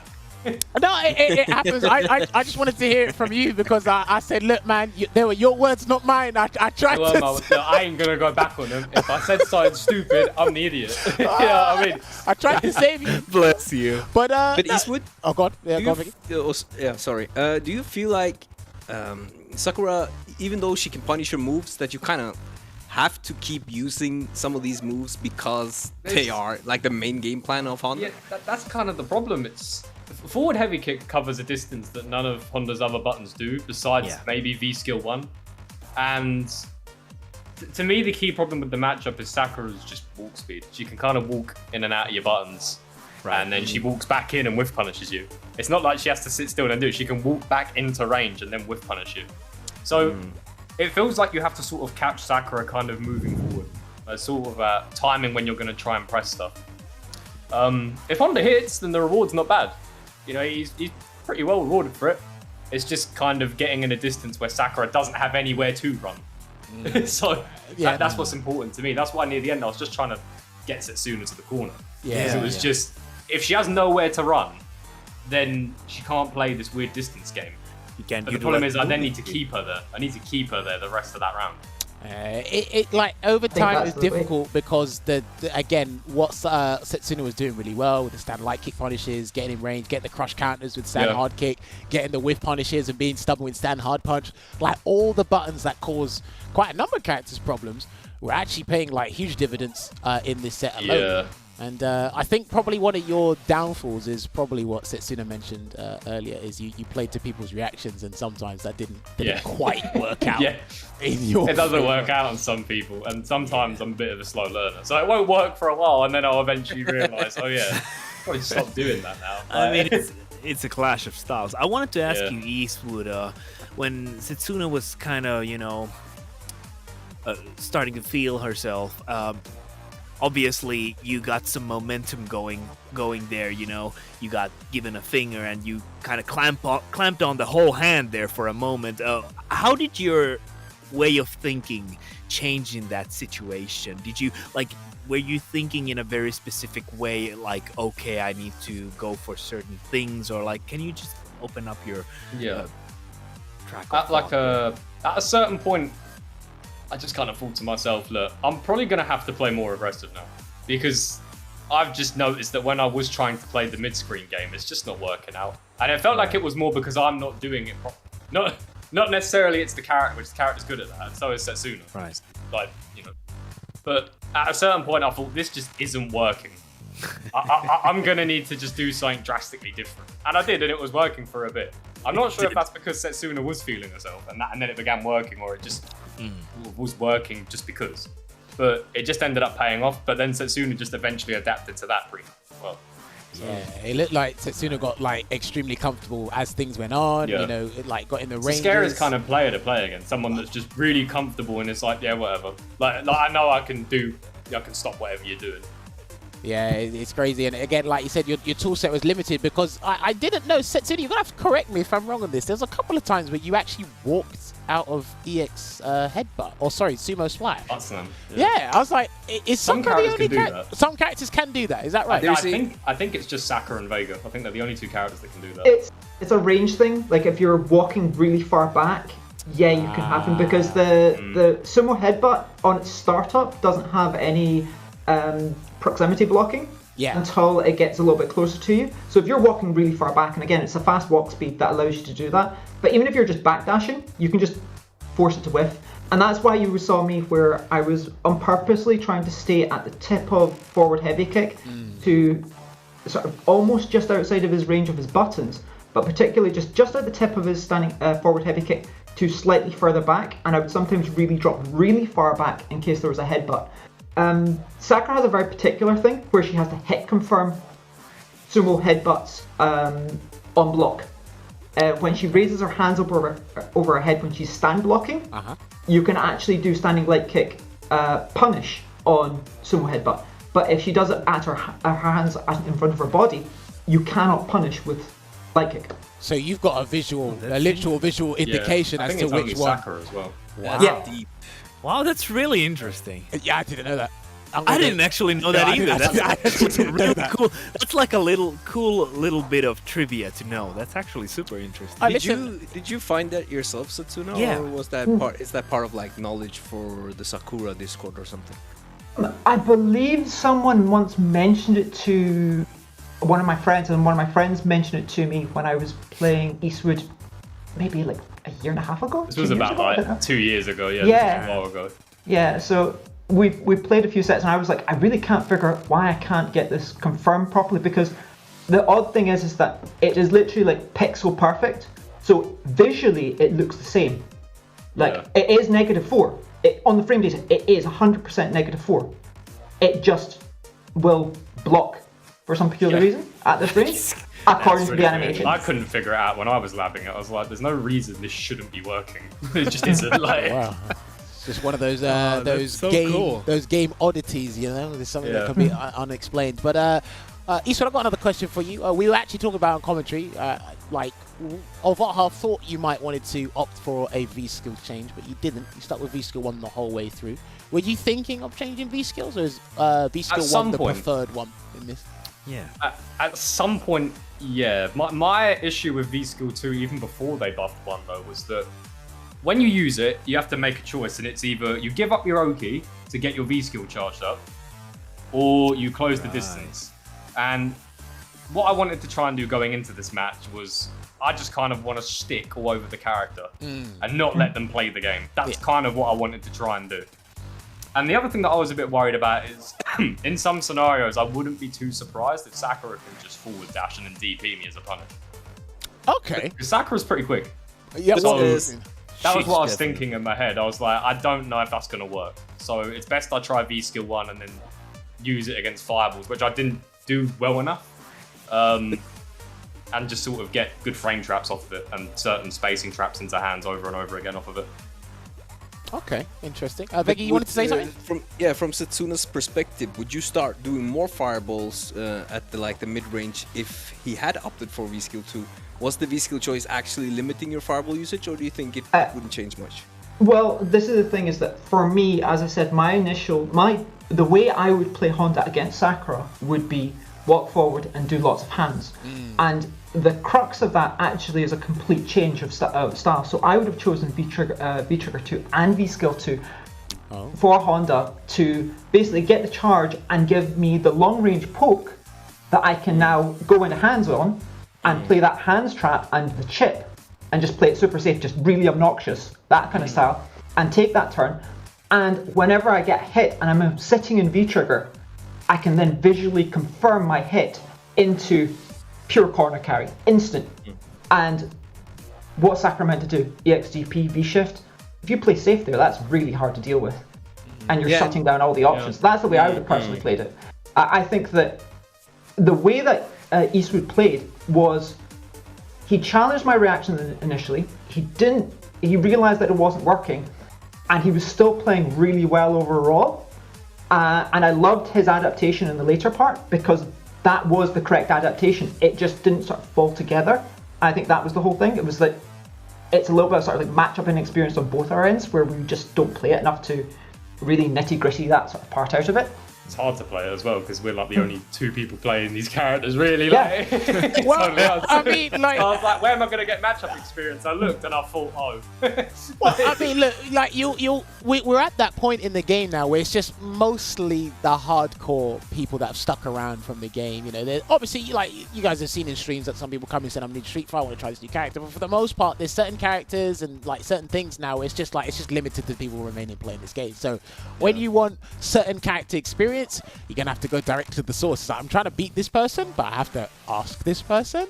So that's just how it is right now. And again, like when it comes to that point, because I kind of use Fassa and V-Trigger 2. Shout out to Fassa. I use them as an example because I'm like, look, I'm not gonna study Yuri and V-Trigger 2 because I'm only gonna study to fight Fassa. So I might as well just ask the man himself. Do you know? You want to run some sets? It only makes sense. Sometimes you'll be put in that kind of like category, right? And again, like I think I only see probably 2 or 3 Sakura players online. Obviously, Setsuna is the best one in EU by far. The other two, yeah, absolutely. I don't like no one like the way Setsuna, like we've heard her thought process now. The way she thinks about this character and how she should be played in certain aspects, it's miles ahead of others. So it's like, again, you might as well just ask Setsuna to play, yo, can I have some Sakura experience, please? Like, no one's going to play this character, but I want some anyway. You'll find that sometimes in the game. So that's very interesting. But Setsuna, I know you mentioned that when you started playing, you tried Karen, then you played Juri for a little bit, you moved to Sakura. Has no one in this game interested you after Sakura? Because, I don't know, there's 45 characters, and I feel if you had another character under your belt, you'd be 10 times more formidable than you are now, and you're already good. To be honest with you, I think that this is probably the reason why lots of people have dropped Sakura, is that I think that the demands on the character for a lot of matchups are put on the Sakura player. Like, you're playing slightly on, like, you've got to outthink your opponent a lot of the time, or you've got to be aware of something, or you've got to react to something, whereas I think a lot of the other characters do their job and do similar jobs to Sakura, if not better. I think someone said earlier on about how Zeku's really good. I think he is super, super strong because of how efficient his damage conversion and meter usage is. I think a lot of characters are, quite frankly, they sort of replace the role of Sakura in the game because they don't give you the mental taxingness of the matchup. And yeah, I would completely agree. Like, I probably should be playing a completely different character at this season, in my personal opinion. I just like the way she plays, and I enjoy, particularly, I just love the roll and the air juggles. I love getting like a random fireball into, you know, a roll into a juggle and corner carry and all this kind of thing. It's not really a sort of, like, if I really should be playing something else, I'd probably just be playing Luke. You know, I should probably just pick up Luke and go off and win a CPT. Look, judging by what you said, I like the random juggle and the pickup from the fireball. I actually think you'd have fun playing Rose, but seeing how you play, I don't think Rose would like fit you in the long run. But maybe in that aspect, I think you should try out Rose. Some aspects, yeah. Yeah, because what she just explained, Rose can do the exact same thing and gets Oki off of it. Clean Oki, because Soulbind, the anti-air scarf, is basically a hard knockdown if you think about it. But no, I was just curious because I only really see you, and the vast majority of the community only really see you play Sakura, so I just wanted to know if any other character piqued your interest in that way, but it's good to hear about that. Veggey, you got any other questions for our guests? Yeah, this one was kind of, could have been followed up earlier, but I'll just go back to it, because you spoke of how you started playing Street Fighter with Street Fighter 5, which is a very volatile game, or at least it used to be extremely aggressive, but you have... You've come in with a neutral-based, buttons-oriented, slow-paced control style. Where did that come from? Like, did you just learn it yourself, or did you have any mentors trying to like help you to learn this solid game style? I mean, for me, the thing is that I played a lot with a Caribbean player called Lily AJ. Hey, shouts to Lily. Oh yeah. And we played a lot of sets of Sakura versus Karine, and that was later on where I was really trying to refine my neutral. But the main player I probably look up to the most is probably Tokido and obviously Daigo. But I think Tokido the most because the way he moves when he was playing Akuma and his precision and his positioning and his whiff punishes were so clean that I wanted that. And I think that's this is one of those things of I like fast-paced movement and I want precision. And I really want to be... If I could play Sakura whereby I chuck 1,000,000 fireballs, but I can't be touched, and I can whiff punish everything with the correct button, because I feel like Sakura has a few different tools, but she doesn't actually want to use standing light kick very much to whiff punish. She wants to use standing heavy punch. She wants to use crouching medium kick or crouching medium punch. And it's about that, picking your button and getting into the right position so that your opponent literally just whiffs everything and you just punish everything. That's the way I want to play it. And when I was learning, I was watching those sort of replays, and then it was just more like, I get a feel for it. You get a feel for how your opponent's pressing buttons or where they want to release things or what they're trying to do, and then you sort of refine it of like, am I pressing too much? Is my opponent pressing too much? And you sort of get it over time, I think. That was interesting. All right, you know what? I know there's not going to be another huge update for the game, but I remember Tokido mentioned, it probably was in 2017 or 2018. He said, if you make Akuma's health 800, as long as you give me faster recovery on my fireballs. I remember he said that in an interview. If there was a similar case for Sakura, like let's say Sakura's 900 health, but like almost, no recovery to her fireballs, would you take that? You still get to implement that style now that you have Setsuna, but less health, but better recovery on fireballs. Oh, instantly. Instantly, every single day of the week. I'd take 500. I don't care. Like, I honestly. I don't know about that one. Look, no, if I had 0 recovery on my fireballs, I'd be chucking fireballs all day. Like, this is one thing is I noticed this between other Sakura players and myself, is that other Sakura players don't chuck as many fireballs as I do for a long time. I used to chuck even more fireballs than I do now. Sakura's fireballs quite interesting because it is actually really one of the weaker fireballs in the game, in my personal opinion.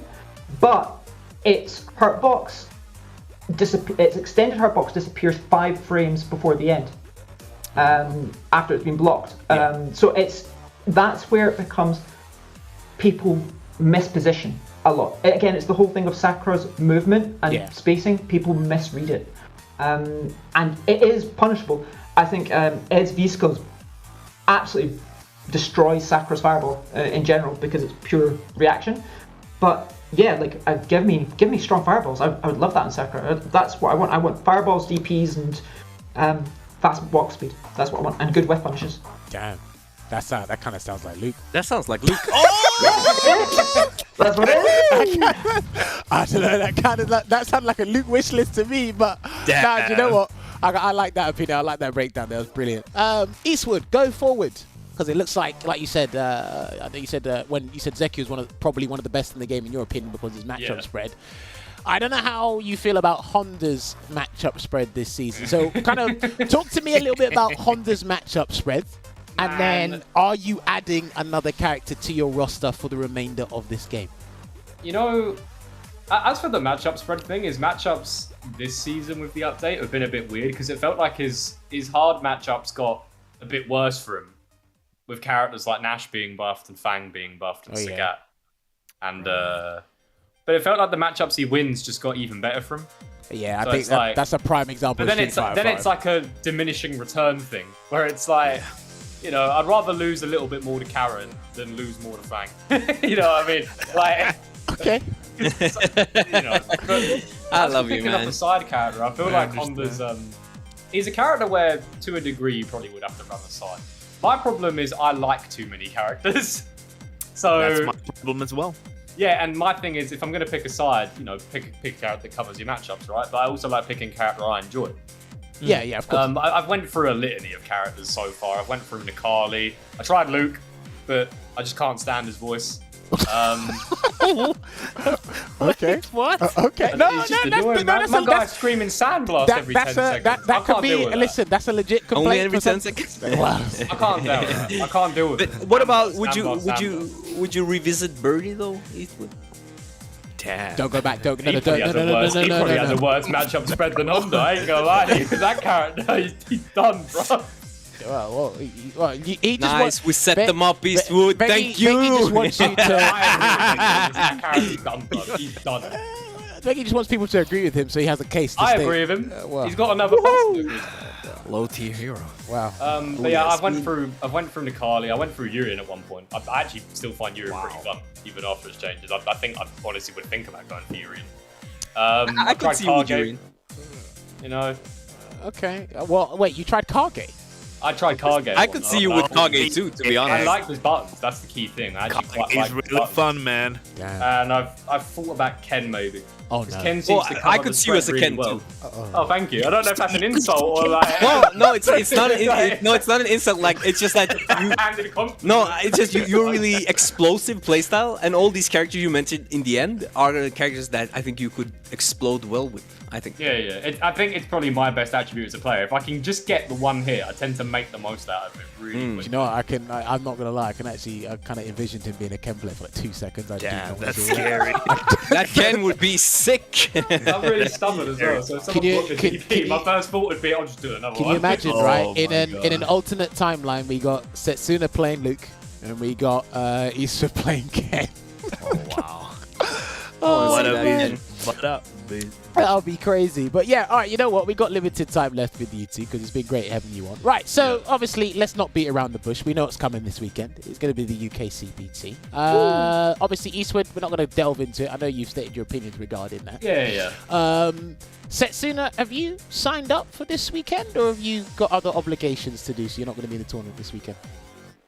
I signed up. I haven't really decided whether I'm going to go out and spend time with a friend or whether I'm going to go out and just give it a shot. I always tend to feel a little bit sort of hesitant about sort of entering tournaments, but I feel like I'm trying to push myself a little bit more this year. So yeah, maybe. I haven't really decided. I think I'll probably have to decide very shortly.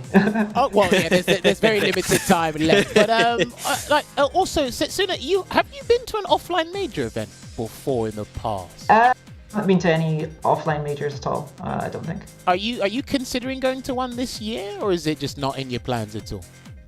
I was thinking about doing so, but again, this is one of those things of like, I tend to sort of, at least this year, I feel like it's a mixed one because I feel like the game we've got a bit of time before we've got Street Fighter 6, and I feel like one of the big things, at least from my own sort of perspective, is that I know how to play relatively well, but I don't have the intricacies of competing at a sort of high level, like at that top echelon. So I think if I'm going to go, maybe I'll go just to maybe one or two events just to sort of see some of the online people which I've met over the years. But outside of that, not really sort of looking to compete heavily because I think it's quite demanding to sort of time-wise to compete at that level to really learn at this point. Okay. No, I respect that opinion. Again, I like how vocal you are and how articulate you can be because a lot of people think this, they just don't know how to say it. And sometimes we do the reality of things. Again, it is taxing, it is demanding. You got to travel around. Well, you were traveling around at one point. You got to be, you got to be extremely consistent. There's no off switch on this game when you turn it on. I don't care if it's ranked. I don't care if it's casual match. I don't care if it's battle lounge. There is no off switch when you turn on this game. I mean, did you sleep bad? Too bad. Here's your bracket. Have fun. Wow. The worst. I think you could do really well though if you enter Setsuna. So Yeah, I definitely agree. Well, I mean, the UK CPT is an absolute bloodbath. I think we've seen it in the past. It's like we have Europe in general is. Well, this is why I don't like to fight the vast majority of you lot because I don't want to fight you lot in the first two. Because a lot of you are pretty damn scary in the first two. I don't know what you're going to show up on the day. So, but you know what? Let's ask you guys now. Eastwood, any early predictions? You got any idea who you think might take the CPT this weekend? Because Phil's won the first one, then Infectious won the next one, Problem X came second twice. I don't know, man. Who do you think? Any early names? It's hard to tell because with it being the only qualifying event, there's not two, right? No, so there's only one. There's only one. Players will come in with a completely different mindset than they normally would, I think. I problem would be a very obvious pick, but I feel like there's always those players that fly under the radar and then on the day they perform. You know, you got One Step Layered, Ending Walker, Soundboy. I think I would probably go with Ending Walker. To be honest, you know, I was gonna ask you that. I'm like, do you think Ending Walker can do it there's a lot of reasons why. I feel like he's just, for his age, he's ridiculously good, and like that means the amount of potential he has to get better is really, really high. And he's already ridiculous. Yeah, no, that's and he has a mindset that I think will probably help him. He just seems like a player who just doesn't really seem bothered. Right. Like, you can try and throw him off his game and he'll be like, oh, whatever. Well, I mean, fighting someone who's not bothered and playing Ed is a bad. That's what I mean. He's got the perfect character for him. He's terrifying. Like, I can't stand playing him.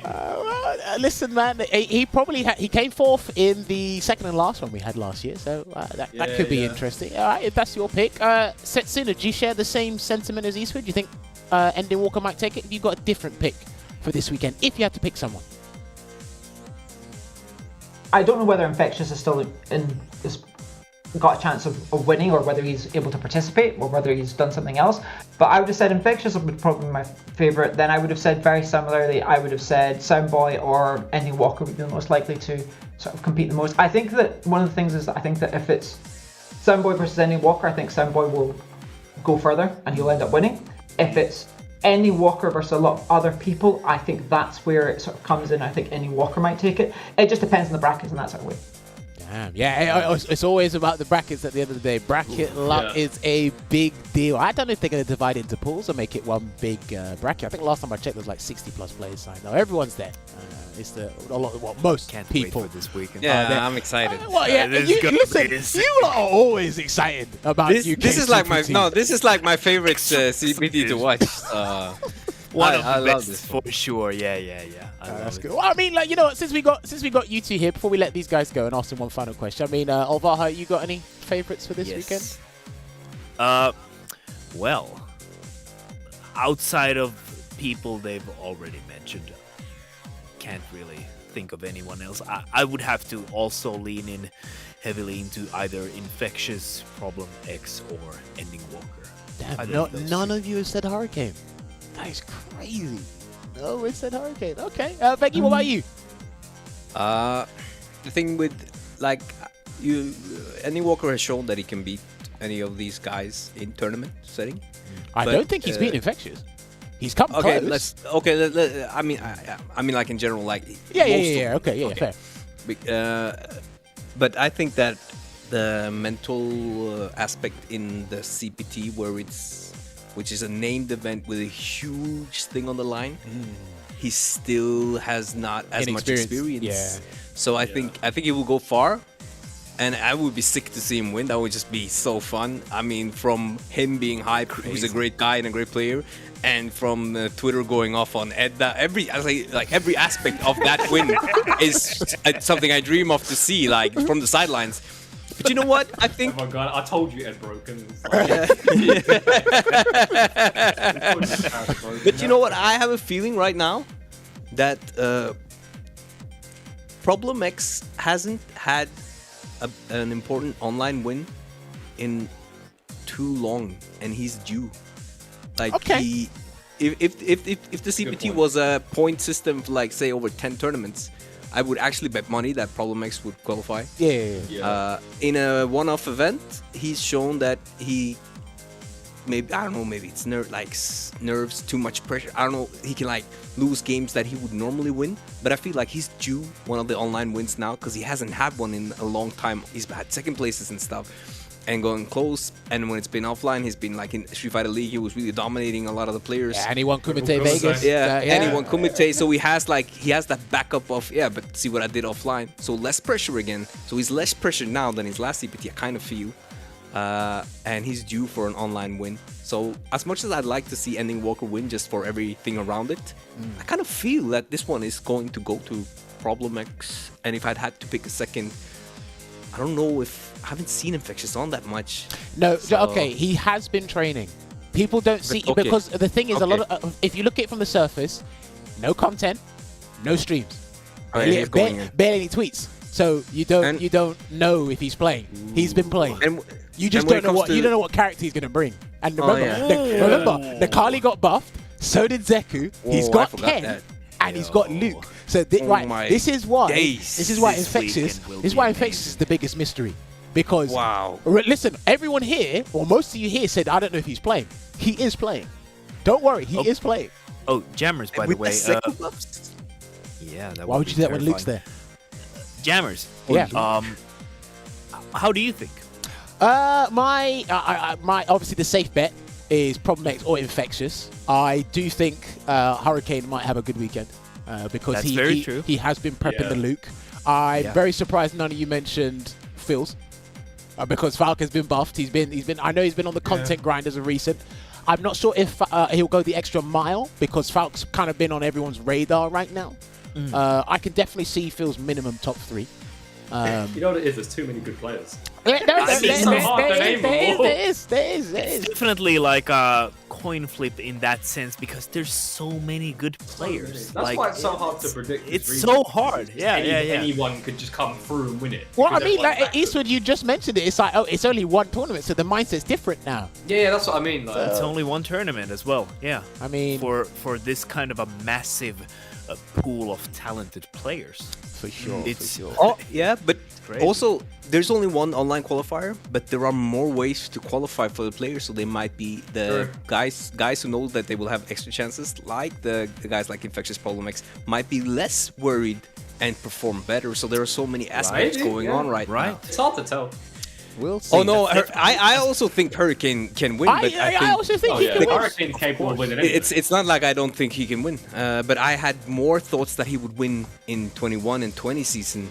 Okay. But his character's been slowly getting worse as well, which does affect anyone. He's been learning Luke. So. But that's a new character, so it will be interesting. But I think he's definitely one who can show up on the day and just be a god and just like punish everything, confirm everything, anti-air everything, and his reads are the best in the business. I promise you. PC now. No, do you know what? And he's on what? PC, so he might come in and just sweep the You bring floor. that. I swear on my life, right?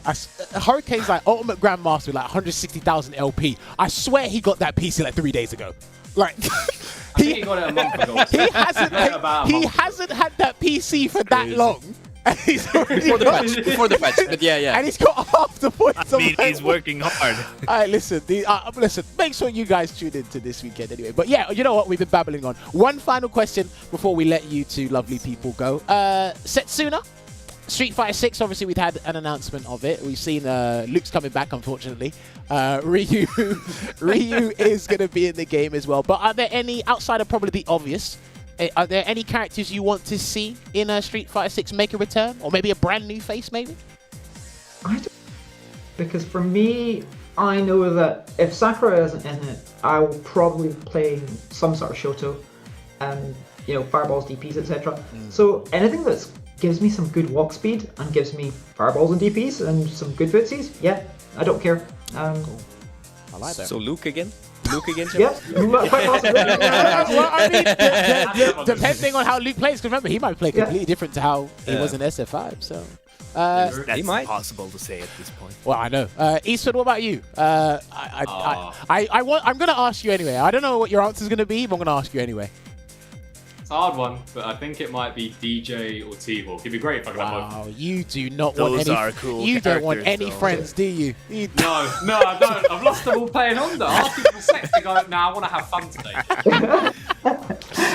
Okay. One more though. Oh, go for it. Give me one character you don't want to see in Street Fighter 6. Setsuna, you first. Dawson. Yay! It's still alive. Let's go. Cheer. Okay, fair. Eastwood, what are you? Same sentiment or different? It's probably Aidon or Laura. Say Aidon or Laura. Okay. Understandable. No, Aidon. I could see you as an Aidon player though, Eastwood. You know what's crazy is I like how he plays. I just don't like him. Wow. that is another. Screaming. That is another legitimate thing. I like how he plays. They both scream. That's true. I just don't like you. But sometimes both Adam and Luke, they do shout a lot. That's what happens. But you know what? Yeah, I think we are just about out of time. It's been lovely talking to the both of you. Richard, put on their fight card once again so the people know. So, Eastwood, you do have a Twitter account, but I believe you don't stream. Is that correct? A bit on and off. So my Twitch is the same as my Twitter. It's Eastwood in it, INNIT. In there. Okay. And yeah, I'm planning to stream more so, like in this month in May. Okay. Just need to get around to it. I'm a bit lazy, to be honest. Well, it does happen. But Eastwood, have you got any final words before we let you guys go? Thank you for having me on it. Shout out to the Kent scene that has kind of watched me grow up. Shout out to WSO, which is the same thing. I remember going there in 2018 and just improving over time. Just shout out to the Europe scene as a whole. Really, it's a brilliant scene. Like some of my fondest memories have been here playing this game with these people. Wow, that's heartwarming. I like that. Setsuna, let me just double check this. You don't stream and you don't have a Twitter account. Is that correct? But I'm not really streaming at the moment. I don't have a Twitter account. Okay, so I think that is for the better, to be honest. Good for your head. But, oh yeah, definitely clear-minded indeed. Until you turn on Street Fighter 5 at times, that's crazy. You don't want your first match. You don't want your first match being a warlord. Trust me, you do not want that being a warm-up game. But Setsuna, have you got any final words before we let you go? I would just like to mirror Eastwood. I think that the EU scene is vastly sort of underappreciated. I think there's a lot of really, really good players. I mean that just from like diamond upwards. I think there's a lot of players even in that bracket which have got a lot of potential, and you can see them grinding regularly, and they do take offsets, and they do have parts of the game which are really improving and learning, and hopefully with Street Fighter 5 coming to an end, that we'll see a lot more people in the offline events, and we'll see them in Street Fighter 6 improving and really making the EU as the best scene in the world. Yeah. I like that. All right. So, Eastwood, Setsuna, when you guys are ready, you can leave the Discord call, and I'll send you both a message later thanking you guys once again. But for now, myself, Veggey Olvaha, have to close out this show. So, yeah, much appreciated for coming on, and I'll speak to you guys soon. Thank you again for having us. Yeah. Take care. Thank you so much for coming. Thank you. It was a blast. Well, that was amazing. Obviously, like we said, not a lot of people would know of Setsuna, but it was great to hear her thought process, how she feels about Sakura, just about the game in general, learn about the origins of her name, a game that she looked up but didn't play, so she fooled me. that game is good, by the way. I think the game's good. But, it was great just to talk to them and hear their opinions. Obviously, we clearly know what they both want in the character, but they're avoiding playing the best version of that archetype. I respect that. I respect that. But yeah, it's interesting enough. Hopefully, we'll get to see, because Eastwood had like a little snippet of traveling abroad, going to Vegas for the LCQ for the Kumite. So hopefully, we get to see him more around once more events open up and start announcing certain things, maybe you get to travel more around the UK, Europe, maybe go to 1 or 2 events in the States. Hopefully, maybe we might see Setsuna 1 or 2 events in the future as well, because again, hidden gem in the UK scene, or the Scottish scene, I should say. So shouts to those guys as well. The EU scene even. EU scene as well. But you know what? Thoroughly the world enjoyed. Scene even. Sorry. Thoroughly enjoyed that set. But you know what? I mean, hopefully you guys enjoyed that as well, because it was great talking to both. I did, certainly. I enjoy watching both these characters, and it was fantastic to hear both the players and like picking their brain for a moment there, and like hearing their thoughts on different things, and like both of them were well spoken on what they talked about, so I really enjoyed it. Both are like fantastic people. Yeah, just I think, go on. And I think it's really for Setsuna, she just needs to keep refining what she's already doing, because it's really great. And I think Eastwood has really mastered the element of surprise and aggression and guessing. And I think that if he could master slowing down, like if he could, imagine if he could slow down for 30 seconds, like in a round. He just okay, now I'm gonna be slow for 30 seconds. Imagine how much more dangerous his element of surprise and offense would be. Then I think there's still things that he could add to his Honda game to make him even more lethal than he already is, and I really hope to see him add that slow element, because I know it's in him somewhere. I think he's definitely developing. I do think it depends on the matchup though, because in your bad matchups you want to kind of like try and get your ideal situation, and you get minimal chances to get that ideal situation as quickly as possible. He had the right strategy, it was onto something at the start, and then it just kind of slipped away. And then as Setsuna was getting into the set and getting the lead, you saw at the end, she even said, I was feeling myself. It's like I was just getting into it. And that is personally just playing her from experience. I think that's one of her biggest crutches. is when she knows, she's like, I think this is over. And it's like, right, because a lot of people think that. And then it's like, right, you're looking at a game that, like you said, Veggey, before, is extremely volatile. So when you think it's over, you didn't say who it's over for. Never count Honda out. It could be over for you, but you know what? Nevertheless, it was fantastic indeed. Right, we got to roll through a couple of things before we let everybody go for tonight. So Richard put up the CPT graphic for the UK to let people know. I think there is about 20 minutes. No, I could be thinking wrong. They might be doing the time zone to PST. So there's still time to sign up for the UK CPT if you haven't done so already. It is the one and only chance for UK and Ireland to qualify for the Capcom Cup. Top 4 get prize money, but only first place get that automatic qualification from the tournament. Problem X is there, Infectious, Ending Walker, Broski, Shax, Hurricane, Soundboy, One Step Layered, Gunslinger, all the guys you saw in the top 16 from the past 2 CPTs, they're in this one, so be on the lookout for that. And like Veggey said, or like a lot of people like to think of it, it is one of the most entertaining events to watch for more than one reason. It's not just the gameplay itself. But yeah, do sign up for that if you are part of this region. Also, there is sign-ups available now for the next one. So if we've got any French, Spanish, or Portuguese players in the chat, please get signing up now. Please fill it up because I want to see more representation from Portugal. I don't want it to be France featuring Vega Patch. Yes, I said it. I don't want it to be France featuring Vega Patch. Vega Patch deserves to have more people in the top 16 representing because it is a good thing. I know more representation was there the second and last time was. I think Froze was there, the boxer player. I think Alex Sieg was there as well. But when it comes to the top 8, I think it's just France featuring Vega Patch. And he's prepping as well. So the French guys, they're getting down. They're getting gritty to make sure. Because again, it is business time now. The season's back in full effect. And these guys are practicing and they are grinding hard. So if you are part of that region, get signing up now.